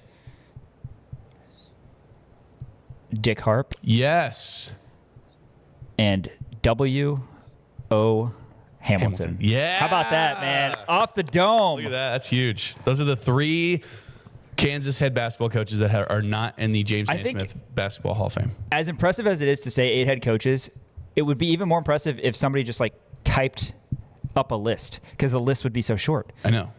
Yeah, I mean, that sounds silly to say, but Carl Schledeman literally also not in the. It'll have, and let me know who I'm not forgetting anybody, right? Because you have James Naismith, Fog Allen, W.O. Hamilton, Dick Harp, Ted Owens, Larry Brown, Roy Williams, Bill Self. That's it. That's it. That's it. That's it. Crazy. Amazing stuff. Thank you. He also said, if you want, feel free to give your own absurd KU basketball stats. Mine was Carl Schledeman was technically the head coach for 1 game. I love it. Do you have any? Although that wasn't really absurd. I don't know. I mean, number of sellouts. I'll think of some, I'm sure, as the show and the week go on. But the 14 straight is probably the most ridiculous one. Do you know what Kansas is? This isn't a stat, but it's another fun tidbit of knowledge. Do you know what Kansas's first mascot was? I don't. A bulldog. Really? Yeah. No and wonder. the only source that I could find, I remember hearing this when I was a kid. The only source I could find was on the KU official website. No wonder we like our dogs. Right? It's amazing. Hey, John, he wants to know, what do you think of Bam Adebayo's 83-point game yesterday? That was crazy last night. Adebayo of the Heat gets up 63 shots, scores 83, shoots 43 free throws. I mean, I thought it was cool. It's the second most all time. That's insane. Yeah, it's great. But, okay, sure, I get it. It's fine. But if we're being honest, haters gonna hate. 43 free throws is way too many free throws. And at the end of the game, by the way, there's about 2 minutes left in the game. He was floating around 78 points. The Heat were fouling the Wizards so that they would send them to the free throw line, so they wouldn't have to burn time on extra possessions, so that they would get the ball back to Bam. I didn't like that. So that they were literally fixing the game for him to get and surpass Kobe Bryant. Right. I looked it up, by the way. In Wilt Chamberlain's 100-point game, he only made 23 free throws. 28. It was 28? No, 28 to 32, you told me, wasn't it? Unless you told me wrong. I'm trusting you here. Because this means either I'm wrong or you're wrong. Because you said 28 to 32. I said that's a really good free throw percentage. You did. That's right. Here, Okay. I got it. Hold on. Wilt Chamberlain. It was 28. Okay. 28 to 32. Yeah. But so 32, I mean, you're going to shoot a lot of free throws, and people are like, oh my God, he took this many shots. It's like, well, you're not going to score that many points if you don't take a ton of shots. Oh, absolutely. Yeah. I think it's going to be weird to throw Bam Adebayo in these. Yeah, I know. In these, he's like a really nice player. Legendary. Yeah, he's good. Is he Kobe Bryant, Wilt Chamberlain? The Chamberlains, the Bryants, the Adebayos of the world. Yeah, right. Yeah.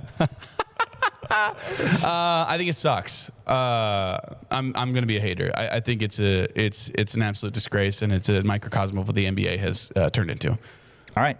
Which is, just an absolute gimmick and a joke. I guess I'll say he scored 83 points in a game. That's pretty impressive. It'd be hard to do that 1-on-0. Yeah. Luke says, would you rather have to always own 10 dogs at once or never be able to own a dog again? Wow. That's really tough for me. I'm going to have to think about that one. I know, because you famously hate Love dogs. Yeah, No, you hate dogs. I don't need a dog. You've told me off air some horrible things about how much you hate dogs. Whoa. You said you hate dogs so much. I don't need a dog, so that's easy to me. Shout out to Luke, by the way, first team all softball. Dan, it's great. 10 dogs for you. I mean, you have 2 and you can't really handle it. So I actually grew up. I never had any dogs, and then I got my first dog, Charlie. What was that, 2-3 years ago? And I love the little guy. He's amazing. He's the best boy. And then we got Mac, and he sucks. He's horrible. He's a bad dog. So Mac has maybe changed my mind on it, but I still don't know if I can live without 10 dogs. Is a lot. Yeah. Never again, though. I mean, they'd constantly be jumping. I can never have a dog again. You can visit. Oh, I can visit dogs. Dog showings. 32 dogs. They have 32 dogs? Your girlfriend's family has 32 dogs? 32 dogs. They're How? all Brittany dogs, and they keep them in a pen. Oh, my gosh. Oh, sure. No, I get it. Yeah. Like breeding. I get it. I'm out on that. I've seen I have a buddy who does his dad did greyhound racing, and they had okay, so that's not, it's still a lot though. That's still and that's a lot of work. That's like chores. That's like farm work at that point. I might also have to go no dogs again. 10 dogs is too much. Hey, 32 dogs is way too much. It doesn't mean you don't I'll visit some other people's dogs. I'll dog sit for other people. Cole, he says, do you think ghosts on average are cool guys or mostly haunty mean guys? Haunty mean guys for sure. I don't know. I want nothing to do with ghosts. If ghosts My wife believes in ghosts. If ghosts are inherently haunty and mean, you'd think we'd be haunted more. Right? I am haunted more. I think because of the lack of hauntings surrounding my life. I get haunted at implies that most ghosts are cool. You have no idea how much I've been haunted. How much are you? How much do you get? I don't know. What do your cabinets are always flying open? Or what is? No, see, that's just maybe the ghosts. That's textbook. Maybe haunted. the ghosts just don't mess with you. Maybe the ghosts just are like, hey, I don't like Sean. It could be. Or they say his hands are full. He's got 2 daughters, so he's gonna have to figure this out himself. Yeah, I think they're mostly cool guys because of the lack of hauntings surrounding my life, at least. Mostly cool guys. Okay. Your wife believes in ghosts. She believes in ghosts. I don't. Do you? I don't know. No. I mean, I don't really know. I would be open to the idea of I've had some weird stuff happen to me where it makes. I think generally no, but then some weird stuff has happened where I'm like. Is any of that operator error? Your fault? More than likely, yeah. Okay. More than likely, 100%. But if ghosts are real, I think they're mostly cool. A lot of mostly Caspers out there. Just good. That is a good guys. movie. I have seen that movie. KU Najee, he wants to know if you could have retained one guy who left the portal this past offseason, who would you keep and why in football? So he asked this last week. Kansas football question. He asked this last week in basketball. About who we would retain for basketball. Who would you have retained? And this is portal guys. So this is not guys who. So right off the jump, off the top of my head, John Kamara. Yeah. Lyric Rawls. I would definitely go John. I wish Lyric well. I do too. But you look at it. We technically who we would have said last year had KU Najee asked the same question at this exact same time last year? DJ Warner. That's true. And he done did nothing last year. With SMU. Yeah. That's right. He went home, though. I actually don't blame him for that. He's from Dallas, so I get that. That's fine. I guess. But that's definitely who we would have said. Man. I think John's the right answer. I think Kansas did a good job in the linebacker room. You know who kind of hurt me because we had a chance to talk to him once? Harry Stewart. Yeah, I liked him. That's a good point. But we got Dylan Edwards. Right. We got Dylan Edwards, and we got Johnny Thompson left too. That one kind of hurt. You got a couple bruises. Yasin Willis is good. Willis and Dupree. But Harry Stewart, I'm really high on. So John is the right answer, I think. I think, like you said, you wish Lyric the best. In terms of athlete, yeah. In terms of athleticism and upside, because we already know what we had with Lyric Rawls. And he still wasn't an all Big 12 guy. Like, I think John's ceiling was all Big 12. Yeah. So I agree. I don't know. I think it's got to be John. Yeah, that really sucks. But Kansas, again, they did a good job in the portal of getting some linebackers in the room. I think they did a good job. A lot of linebackers in the room. A lot of. Yeah, so good on that. Elliot, he has 2 questions here. What's the craziest thing you'd personally give for a guaranteed Kansas basketball national championship this year? So are you reading this as what would you something do? A tangible thing that you own? Yeah. Okay. All of the money we know in my that bank account. we know that you would give. Well, so congratulations, you get all $426 of mine. You wouldn't give your dog Mac. Oh, I would. He's a horrible dog. I wouldn't give Charlie away. At least you don't show favorites. Oh, I do. I tell Charlie to his face constantly he's my favorite, and Mac I do not like Mac. Didn't Piper kind of guilt trip you into getting the second dog? Yeah. Yeah, I kind of remember that story. Yeah. That's a bummer. I give away Mac. As long as it's to a loving home. I guess he says, what's the craziest thing you would give away? Dog, I mean, that's pretty crazy. I'm going to say... what's your most prized possession? Oh, are you kidding me? It's my wedding ring. No, come on. No, your wife is not watching. You know she's not watching. You don't have to do this. Yes, but her mom is watching. Mother-in-law. Sure. Most prized possession, man. Wear it every day. I'd give away Piper's wedding ring. Shout out. She doesn't have a wedding ring yet. She has an engagement ring. Yes. Whatever. Yeah, I don't have a lot of cool stuff. That's the thing. Like I don't. Everything that we think is cool, no one else thinks is cool. That's the problem. Hey, like our Kansas Nation desk, we love the trinkets, and I'm like, I don't want to touch. Yeah, it's like, does anybody want my Emporia State, Heritage Bowl ring? Right. Nobody wants that. I do. I'd give that away, but who would want that? I would give away a lot of stuff for a KU football national championship, though. Like, I think the price goes higher. Like, I literally give away my car. There are some people in Bloomington, Indiana, who are carless if they made that same promise, which they would have. Oh, I'm sure. Years ago. Absolutely. Yeah. Right. I would give away. I would never drive anywhere again. I would take public transportation everywhere for one KU football national championship. I think for me, it would have to be something that I give up. Like, would you give up beer? Oh, that's tough. I would give up beer for a fixed amount of time. Can I drink cider? Guaranteed.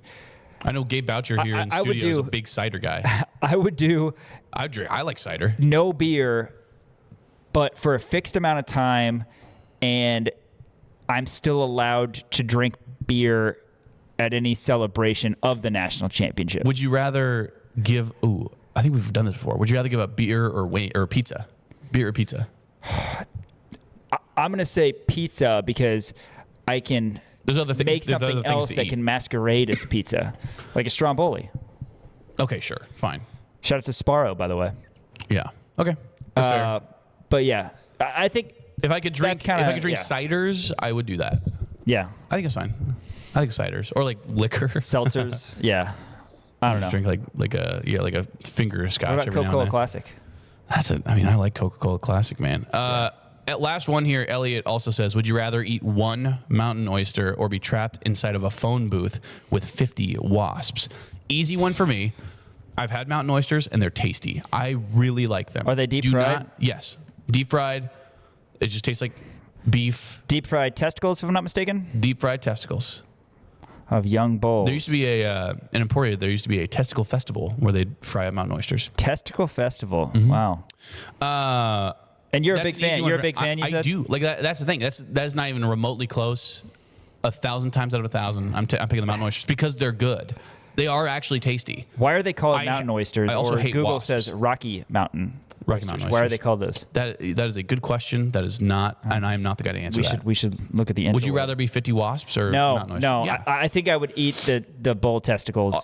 Dude, I've literally paid I don't like for wasps. a plate of multiple mountain oysters, and it was delicious, and it was worth the money. Yeah, and I'm not going to pay for it. I'm never going to choose to buy it. I'm never going to have it unless this insane. exact scenario happens where I have to eat it or be trapped in a phone booth. Do you know with 50 wasps. what my motto is? I'll try anything twice. Ugh. Why don't you live by that same motto? 50 wasps. Well, you know what? Then why don't you try the phone booth wasp thing? I'll try it twice. See how that works. Try both of them, and I'll get back to you and see which one I like more. I'll What's tell the you what difference right now. between a wasp, a hornet, a yellow jacket, and a bee? Hornets are good at football. Stingers up. Emporia State. That's a good way to end it. Thank you. Actually, I think KU Mailbag segment. Thanks to everybody for chiming in. Find us on socials, by the way, not just on Twitter, but on Twitter, TikTok, Instagram at the Kansas Nation. Kansas Nation on Facebook. Also, check out KansasNation.com. We host Rock Talk Sports every day, 4 to 6 streams on KansasNation.com, but the Kansas Nation Podcast Network as well. There's great content, especially right now. March Madness in full swing. Haney and the Hawks, most recent episode with Keith Langford, K. Freeze, a KU legend. Check that out, as well as Between Two Fountains. There's two guys, there's two fountains, and they are between them. Greg Gurley and Mick Schaefer. Jayhawker with Nate Bucati as well. Jason Booker speaks on the World Cup, and Lawrence serving as Algeria's home base. Yeah. Over at Rock Chalk Park. That's really cool. Plus the Timeout with Tyshawn Taylor podcast and much more. KansasNation.com. Bill Self after this. KansasNation.com, ESPN, Kansas City. Miles Schneer's Crown Automotive, founding partner of Kansas Nation. Visit them at crownautomotive.com. Experience the Crown difference. Carfax top-rated dealer, Crown Automotive.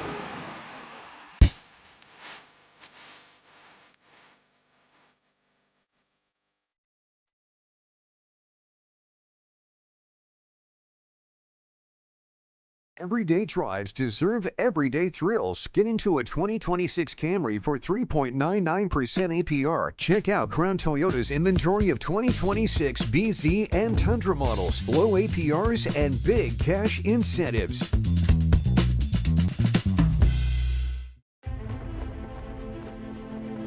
Together, we're elevating our potential, our pride, our traditions, and our dreams. Together, we're opening up a whole new world of possibilities. Elevate your University of Kansas experience with Jayhawk checking from Central Bank. Central Bank and KU, elevating together. Hello, it's Mark Whitlow from Office Products Alliance. OPA is not just your local office products connection. We have expanded our offerings to network cabling installation, security cameras, door access, and IT services. We all need to keep pace with new technologies. You can trust a Kansas City company that has been your partner for 32 years. Check us out at opakc.com. Supporting local businesses and our community is more important than ever. Hi there, Gary Joslin with Joslin's Jewelry. I'm not the class ring company. I'm a mom and pop jewelry store for 42 years. We were recently voted the gold medal #1 jewelry store in the greater Kansas City area by Ingram's Magazine. Come see us at Joslin's Jewelry, 9529 Antioch. Joslin's Jewelry, the jeweler you'll recommend to your friends and family. Joslin's Jewelry for the best that's yet to come. We were just talking about that, the KU mailbag question from Adam, where he gave a lot of this or that's regarding KU basketball, the ridiculous accomplishments they've had. What if you did the 14 straight conference titles versus the 8 head coaches all time? I mean, how do you even pick? What's more impressive there? That's a closer one, I think. Yeah. I mean, is this still 14 straight, maybe? I think it is in your mind. I think it is. But it's still, like, those two are similar to me. And then the 35 consecutive NCAA tournaments or the 231 consecutive weeks in the AP poll, that's like a coin flip. I'm going to check. Both of those are very impressive. I'm going to check 35, obviously, really quick. like if you're talking longevity and if you're talking history, 35 is more, but 231 consecutive, like that is such an incredible stretch. I'm pulling up K-State to see how many they've had. What, 8 coaches, head Yeah. coaches? Oh, that'll be fun. Over under. Wait, hold on. Okay, yeah. Over under 8. Oh, I was gonna say 18.5. Might be more than that. That's probably a bad line. I'm gonna go 20.5. Over 20. It's over 20. Yes, 24 at least. Wow. From my quick looking at it. Man. And that includes Tex Winter, Bruce Weber. Yeah, some they guys had were there for a while. Yeah, they had some long tenured coaches. Speaking of long tenured coaches, Bill Self. He's a Hall of Famer, Naismith Hall of Famer. He was inducted in 2017, and he has engineered a lot of these really impressive feats for Kansas basketball. He spoke to the media in advance of the Big 12 tournament yesterday. Let's hear from Coach. It's great to see everyone.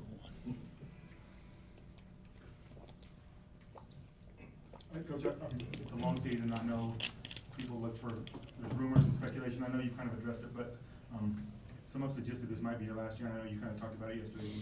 Are you feeling good? It sounds like you're. Yeah, I'm feeling fine, Shay. I appreciate your concern for my health, though. No, I feel fine. Yeah, a lot of things out there that all it takes is for one person to say it, and then it's you guys' job to follow up on that one person. So yeah, but I wouldn't believe what the social media or the internet is saying. I actually feel pretty good, and I'm really excited about the next, hopefully few weeks or several weeks, whatever it be. And then Saturday, you guys wrapped up the 3 seed. You could play 3 different teams. I'm just wondering how you guys have gone about approaching this week and kind of how you handle everything. Well, we have whoever's got Colorado's got Colorado. Whoever's got Okie State's got Okie State, and KT's got TCU, and we'll approach them all like they're the next game, and scout tonight's game hard, and then we'll scout tomorrow night's game hard, and probably practice with the team more in a general thing where they're not really knowing who we're practicing for or whatever. It'll be mainly if somebody does something unique, we'll certainly go over that. But for the most part, it's who we are, and maybe add a couple of things. But we played Oklahoma State semi recently, but we haven't played the other two recently, so that's almost like a different season. So we'll definitely study them hard. But for the most part, it's haze in the barn, so to speak, with the teams in our league. We'll tweak, but I don't think TCU or Colorado or Oklahoma State's going to come out and say all of a sudden we're only going to play triangle and 2, or something like that. Building off of Shay's point about speculation of your future, is that something you have to deal with in recruiting at all at this point? No, the only people that have asked me about is you guys. Or when I say you guys, the media. But no, I haven't had to address it one time with anybody. You mentioned on your show yesterday, you talked about getting a chance to go over there and practice on the court. I guess first of all, just how did you decide that was an important thing for you guys to squeeze in before the tournament got started? I think Brandon helped us with that, because he said if he was me, he would get over there early because it's a little bit different. And then I actually talked to the brass in the Big 12 office, and they said they thought it was a good idea to do the same thing too. So, and I think it was. I mean, the floor was fine, but it did seem a little different from a traction standpoint as what maybe majority of the courts are in our league. Is there anything you have to do differently when you encounter a court that has less traction or whatever? Do you have to make any adjustments? I don't know. No. I mean, what if football players wear a longer cleat or something like that? We can't do that, but we can put some slip knot on the bottom of our shoes every time out or whatever, if it is even an issue. I think a lot of that's in your head too. Curious, with Flory winning Big 12 Defensive Player of the Year, what was your reaction to that? And in terms of Flory's game, where do you feel like he's taken the biggest steps forward to be able to claim that award, where the other coaches in the league think he is the best defensive player?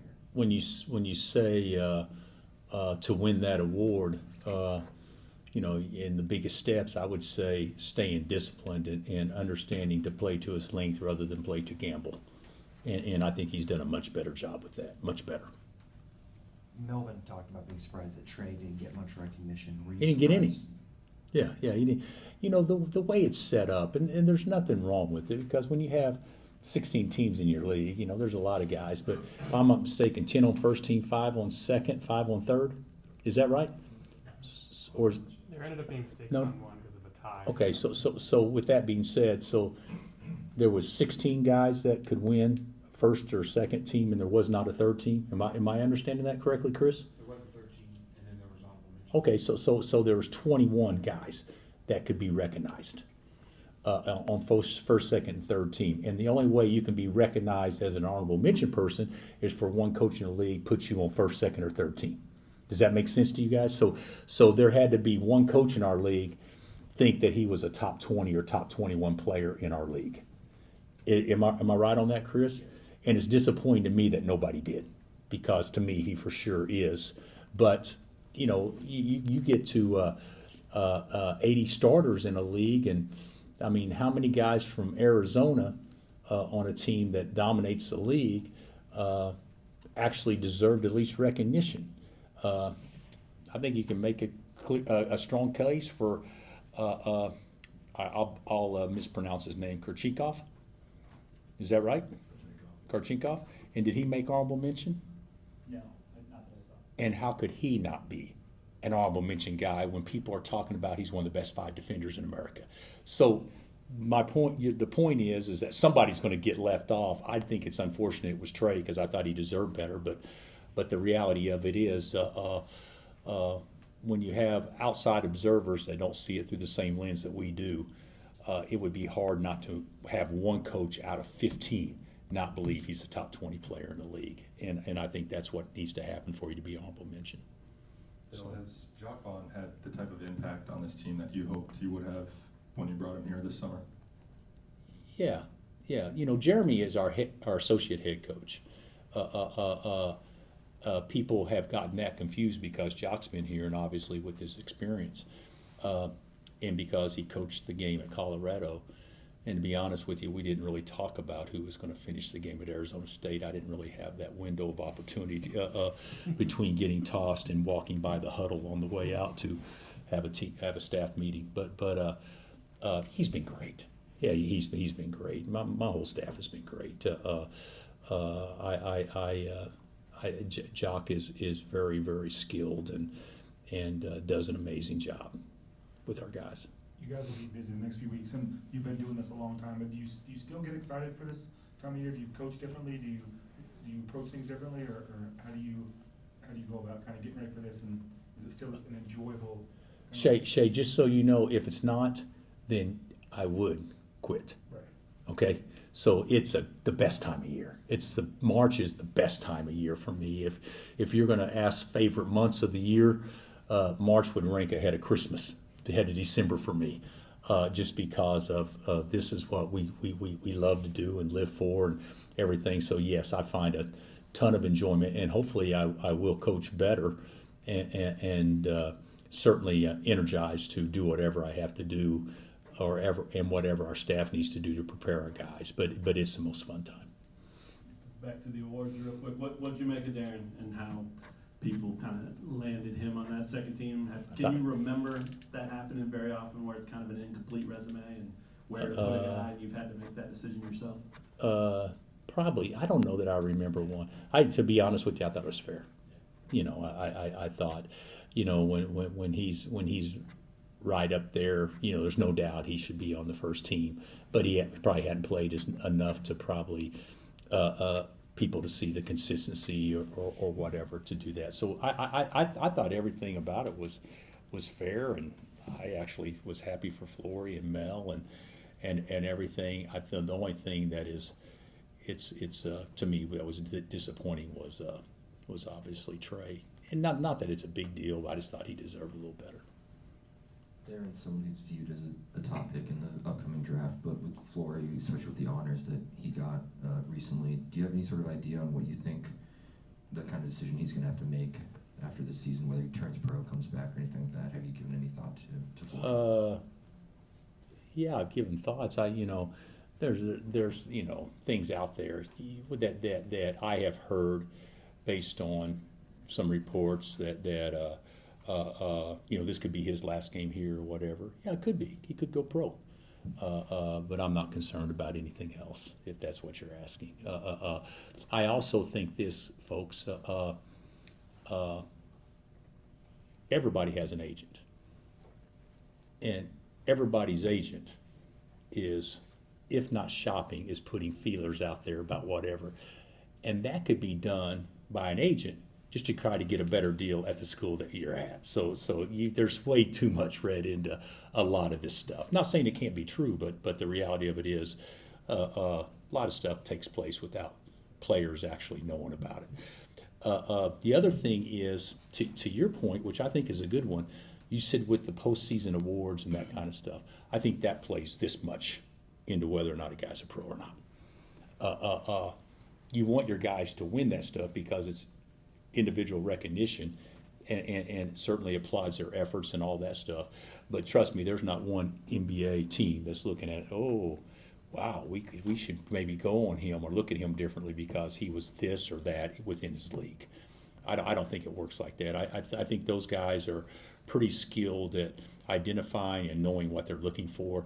And I think what other people think about them, i.e., media coaches, postseason awards, I don't think has much or anything to do with how high a guy could get drafted. But I'm certainly fired up that Flory received what I thought should be his, because to me he's the most versatile and best defender in our league, and there's some other good ones too. Is TCU the hottest team in the league entering the tournament? I think they have the best record over the last 9 games of any team entering the tournament. Haven't they won 8 of 9? I think so. Yeah, so you can make a strong case for that. So much of those stats are also based on, well, who'd you play in the last 9? We could, a team could say, well, they're only 3-2 in their last 5. Well, the 2 losses are at Houston by 5 and at Arizona by 3. Then it looks a little bit different. But I think TCU has played as well as anybody in the last month, without question. What do you think of your side of the bracket? Well, I to be honest, I think it's really good.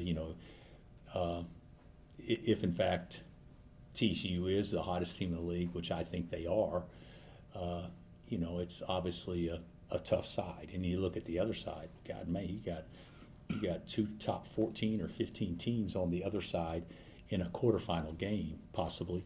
So any way you look at it in this league, I think both sides are going to be considered to be tough sides. But the reality of it is regardless of where we are, we'd be excited about going over there and trying to put our handprint on this deal in Kansas City. What about seeding? What do you have to do over there to get, and what is your ultimate best scenario for a seed? Oh, I don't know, Gary. I think if whoever wins the tournament could potentially, unless it's Arizona, but whoever wins the tournament could potentially move up at least 1 line or 2 lines. And if you get to the finals, does that move you up 1 line? I don't know.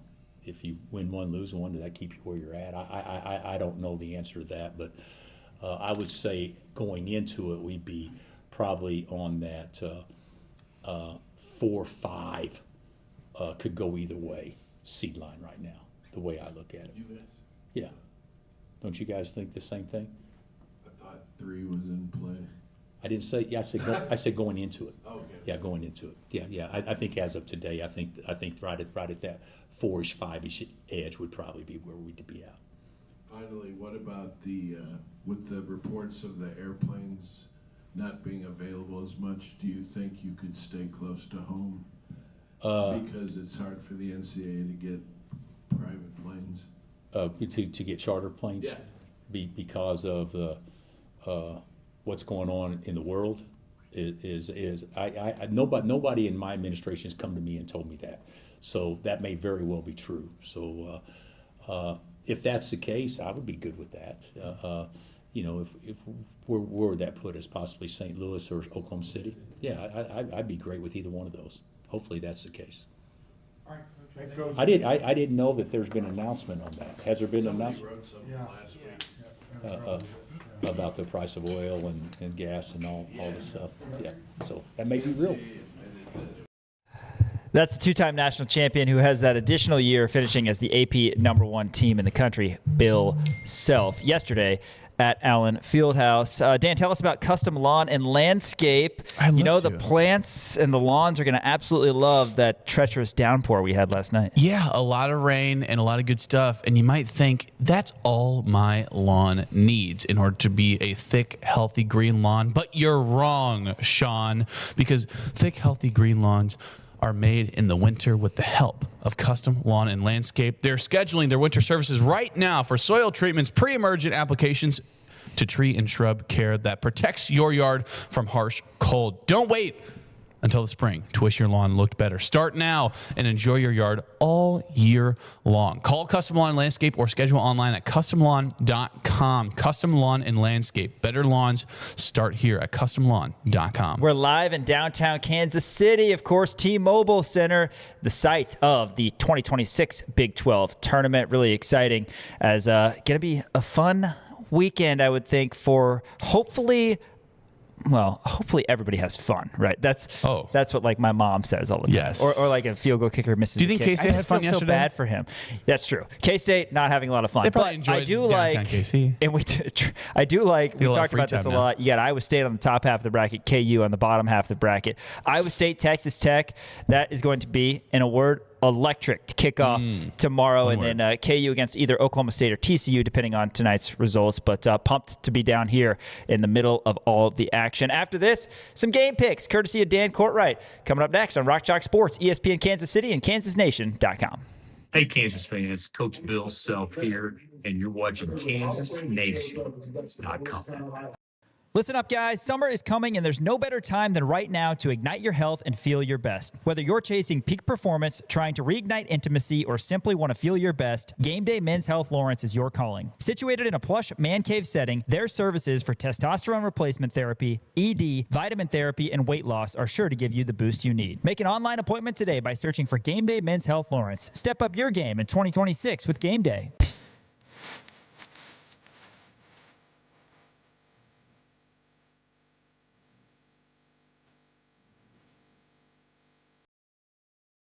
Everyday drives deserve everyday thrills. Get into a 2026 Camry for 3.99% APR. Check out Crown Toyota's inventory of 2026 BZ and Tundra models, low APRs, and big cash incentives. Haney and the Hawks is presented by Jefferson's with 2 Lawrence locations, home of the best wings in town. 21 signature sauces. You got to check them out. But if wings aren't your thing, how about a burger? They hand patty their certified Angus beef every single day. Also hand bread their tenders. They make their ranch in-house. There is truly something for everybody at Jefferson's. Go see my buddy Brandon Graham and the entire crew at Jefferson's, either on Mass or Wakarusa in Lawrence, Kansas. Hi there, Gary Joslin with Joslin's Jewelry. I'm not the class ring company. I'm a mom and pop jewelry store for 42 years. We were recently voted the gold medal #1 jewelry store in the greater Kansas City area by Ingram's Magazine. Come see us at Joslin's Jewelry, 9529 Antioch. Joslin's Jewelry, the jeweler you'll recommend to your friends and family. Joslin's Jewelry for the best that's yet to come. Welcome back to Rock Chalk Sports here live in downtown Kansas City. I want to tell you about Joslin's Jewelry. Gary Joslin and his family have been in the jewelry business for 40 years. Give them a visit in front of the big grocery store at 95th and Antioch. They do it, and they do it at a fair price. Joslin's Jewelry, partners of us here at Kansas Nation, want to give them big recognition for all that they have done, and looking forward to continuing that partnership. If you're in the market for some jewelry, Perhaps you have a wedding coming up, and you want to get your fiance something very nice. Perhaps you have a 5-year anniversary coming up, and you want to get your wife something very nice. It's important. It's important that it's done at a good price, and it's done well at a good price. Gary Joslin and Joslin's Jewelry. I want to shout them out. Dan, let's get into some game picks. This is actually true, though. My fiance, there's a tennis bracelet at Joslin's Jewelry that she really wants for our wedding day gift. I am amazed that you haven't vocalized the jingle yet. Where the best is yet to come. There we go. All right, ACC, as we look ahead to some games that have not tipped off yet. And basically, there's a lot of games. Let's just do the Power 5. Yeah, I don't know. I might not? dabble. We'll see. But we got about 5 minutes or so. So let's go to the ACC. 9 seed Cal, 8 seed Florida State. Cal is plus 4.5, over under 152.5. Yeah, Cal's not great. They're the 9 seed, like you said. Florida State also not great, but I think Florida State has more guys than Cal does. I like Florida State in this game to cover this line, even though the public is betting on California. It's at minus 115 on the plus 45. I'm going against the public. Give me Florida State to cover this one. That reminds me of when K-State went on their run to the Elite Eight and Tang's first year, and they beat Kentucky, and he said, we got more dudes than them. We got more dudes than them. And then they lost to Loyola Chicago and didn't go to the Final Four. Their last 2 Elite Eights. No, they lost to FAU. That's right. The one before that, they lost to Loyola Chicago. Yes. Their last 2 Elite Eights. Not only have they lost, they've lost FAU and Loyola Chicago. All right, other game of the ACC. 13 seed Wake. They won an instant classic yesterday. They go up against 5 seed Clemson. Wake is plus 6.5, over under 139.5. Yeah, Wake Forest put up some good numbers against Virginia Tech. Both teams aren't great, but I think Wake Forest is going to have some momentum coming in. I like them to cover this line, even though Clemson's been playing some good ball as of late. I think it's going to be a lot of fun. Another instant classic by Wake Forest. Don't be shocked if Wake Forest can make a run in this ACC championship tournament. Big East, we've got 11 seed Georgetown, 6 seed DePaul a little bit later. DePaul, the 6th seed, but just a 1.5 point favorite. Over under is 133.5. Georgetown is awful. Ed Cooley should be fired. Give me DePaul in this one. I'm going to push the point away. Give me the yes, money you line. are. Well done. Minus 120. Thank you. Money line. You don't want them winning by 1 and you losing your bet, right? All right, let's go to the Big Ten, the nightcap. 14 seed Rutgers, 11 seed Minnesota. Minnesota, 5.5 point favorites, over under 135.5. Rutgers is not good, and I think Minnesota is an interesting team because they have some pretty decent players around them. I like Minnesota in this one just because I think Rutgers is really bad. Going with Minnesota. All right, SEC games that are yet to tip off. 15 seed Ole Miss, 10 seed Texas. UT is minus 6.5, over under 145.5. Texas, I do not like Texas at all. I think they're terrible. I think that Ole Miss wins this one outright at plus 220. All right, going with the upset. And then the nightcap in the SEC, 11 seed Oklahoma, 14 seed South Carolina. South Carolina's plus 8.5, over under 149.5. That's too big of a line to me. I think that neither team is great. Oklahoma is definitely the better team than South Carolina. But I think South Carolina covers that 8.5. That feels too big for me. The public likes it too. It's at minus 115. We got 2 Big 12 games to get to. 7 seed West Virginia, as expected, underdogs against 10 seed BYU. West Virginia's plus 4.5, over under 140.5. I know that you've said in the past you like BYU to win this game. Yes. Do you like them minus 4.5? I like BYU to make it all the way to the semis. I think that they can knock off Houston. But do they cover tonight? I think they cover tonight. I think that they do cover tonight. I'll tell you this. I like the over 140.5 just because I think A.J. DeBonsa is going to be coming off of a big-time performance, obviously, against K-State, scoring 40 points. He plays the best against worse opponents. West Virginia is a worse opponent than, the KUs, the Houstons, the Arizonas of the world. Not K-State. Not K-State. But that's to your point, yeah. If you look at the bottom half of the Big 12, A.J. DeBonsa, that's kind of where he thrives. I'm going to throw West Virginia in the bottom half of the Big 12, even though they were the 7 seed in theory. So I like BYU to cover this line, and I love the over 140.5. All right, and then we've got Oklahoma State, the 14 seed, and the 6 seed TCU. TCU is minus 6.5, over under 157.5. Winner of this one gets the Birds tomorrow night. Yeah, since you are so very confident that Oklahoma State is going to win this one because we went into a deep dive for TCU today, I'm actually going to go against you. I think TCU, they're the hottest team in the Big 12 as of the last 5 games. They are so good, and they've been playing really good ball. They've been playing well together. Oklahoma State, if they had Parsifala, this would be 100% different, but I think TCU wins this one and covers. Hey, looking forward to our show tomorrow. Shows the rest of this week here, downtown Kansas City, in the heart of all the action at the Big 12 tournament. Want to shout out our technical directors, Elijah Schmidt and Gabe Boucher. We'll be here all week. Make sure you keep an eye on kansasnation.com as well for the best coverage of all things KU. For Dan Courtwright, Sean Kellerman saying we'll catch you tomorrow from 4 to 6, ESPN Kansas City and kansasnation.com.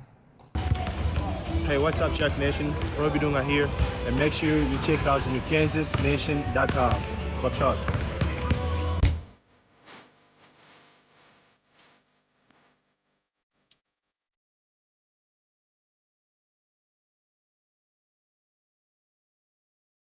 Everyday drives deserve everyday thrills. Get into a 2026 Camry for 3.99% APR. Check out Crown Toyota's inventory of 2026 BZ and Tundra models, low APRs, and big cash incentives.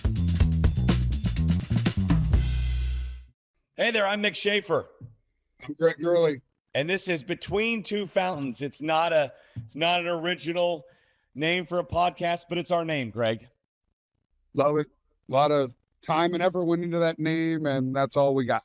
As far as you know. Hey, we're going to talk about our 2 favorite topics, Kansas City area sports and nonsense. That about covers it, right? I'll handle the nonsense. Yeah. We'll have the best guests as well, and the worst jokes come around every single week on Between Two Fountains. Hi there, Gary Joslin with Joslin's Jewelry. I'm not the class ring company. I'm a mom and pop jewelry store for 42 years. We were recently voted the gold medal #1 jewelry store in the greater Kansas City area by Ingram's Magazine. Come see us at Joslin's Jewelry, 9529 Antioch. Joslin's Jewelry, the jeweler you'll recommend to your friends and family. Joslin's Jewelry for the best that's yet to come. This is SSJ. Winter in Kansas City doesn't mean your lawn takes a break. It means smart homeowners get a head start. Let David and his crew from Custom Lawn and Landscape prepare your yard for a greener, healthier spring with winter fertilization, soil conditioning, and pre-emergent treatments that stop weeds before they start. Because when the snow melts, you don't want to start fixing your lawn. You want to already be winning. Trust Custom Lawn and Landscape, treating your yard now so it looks incredible later. Visit CustomLawn.com to schedule your winter services today.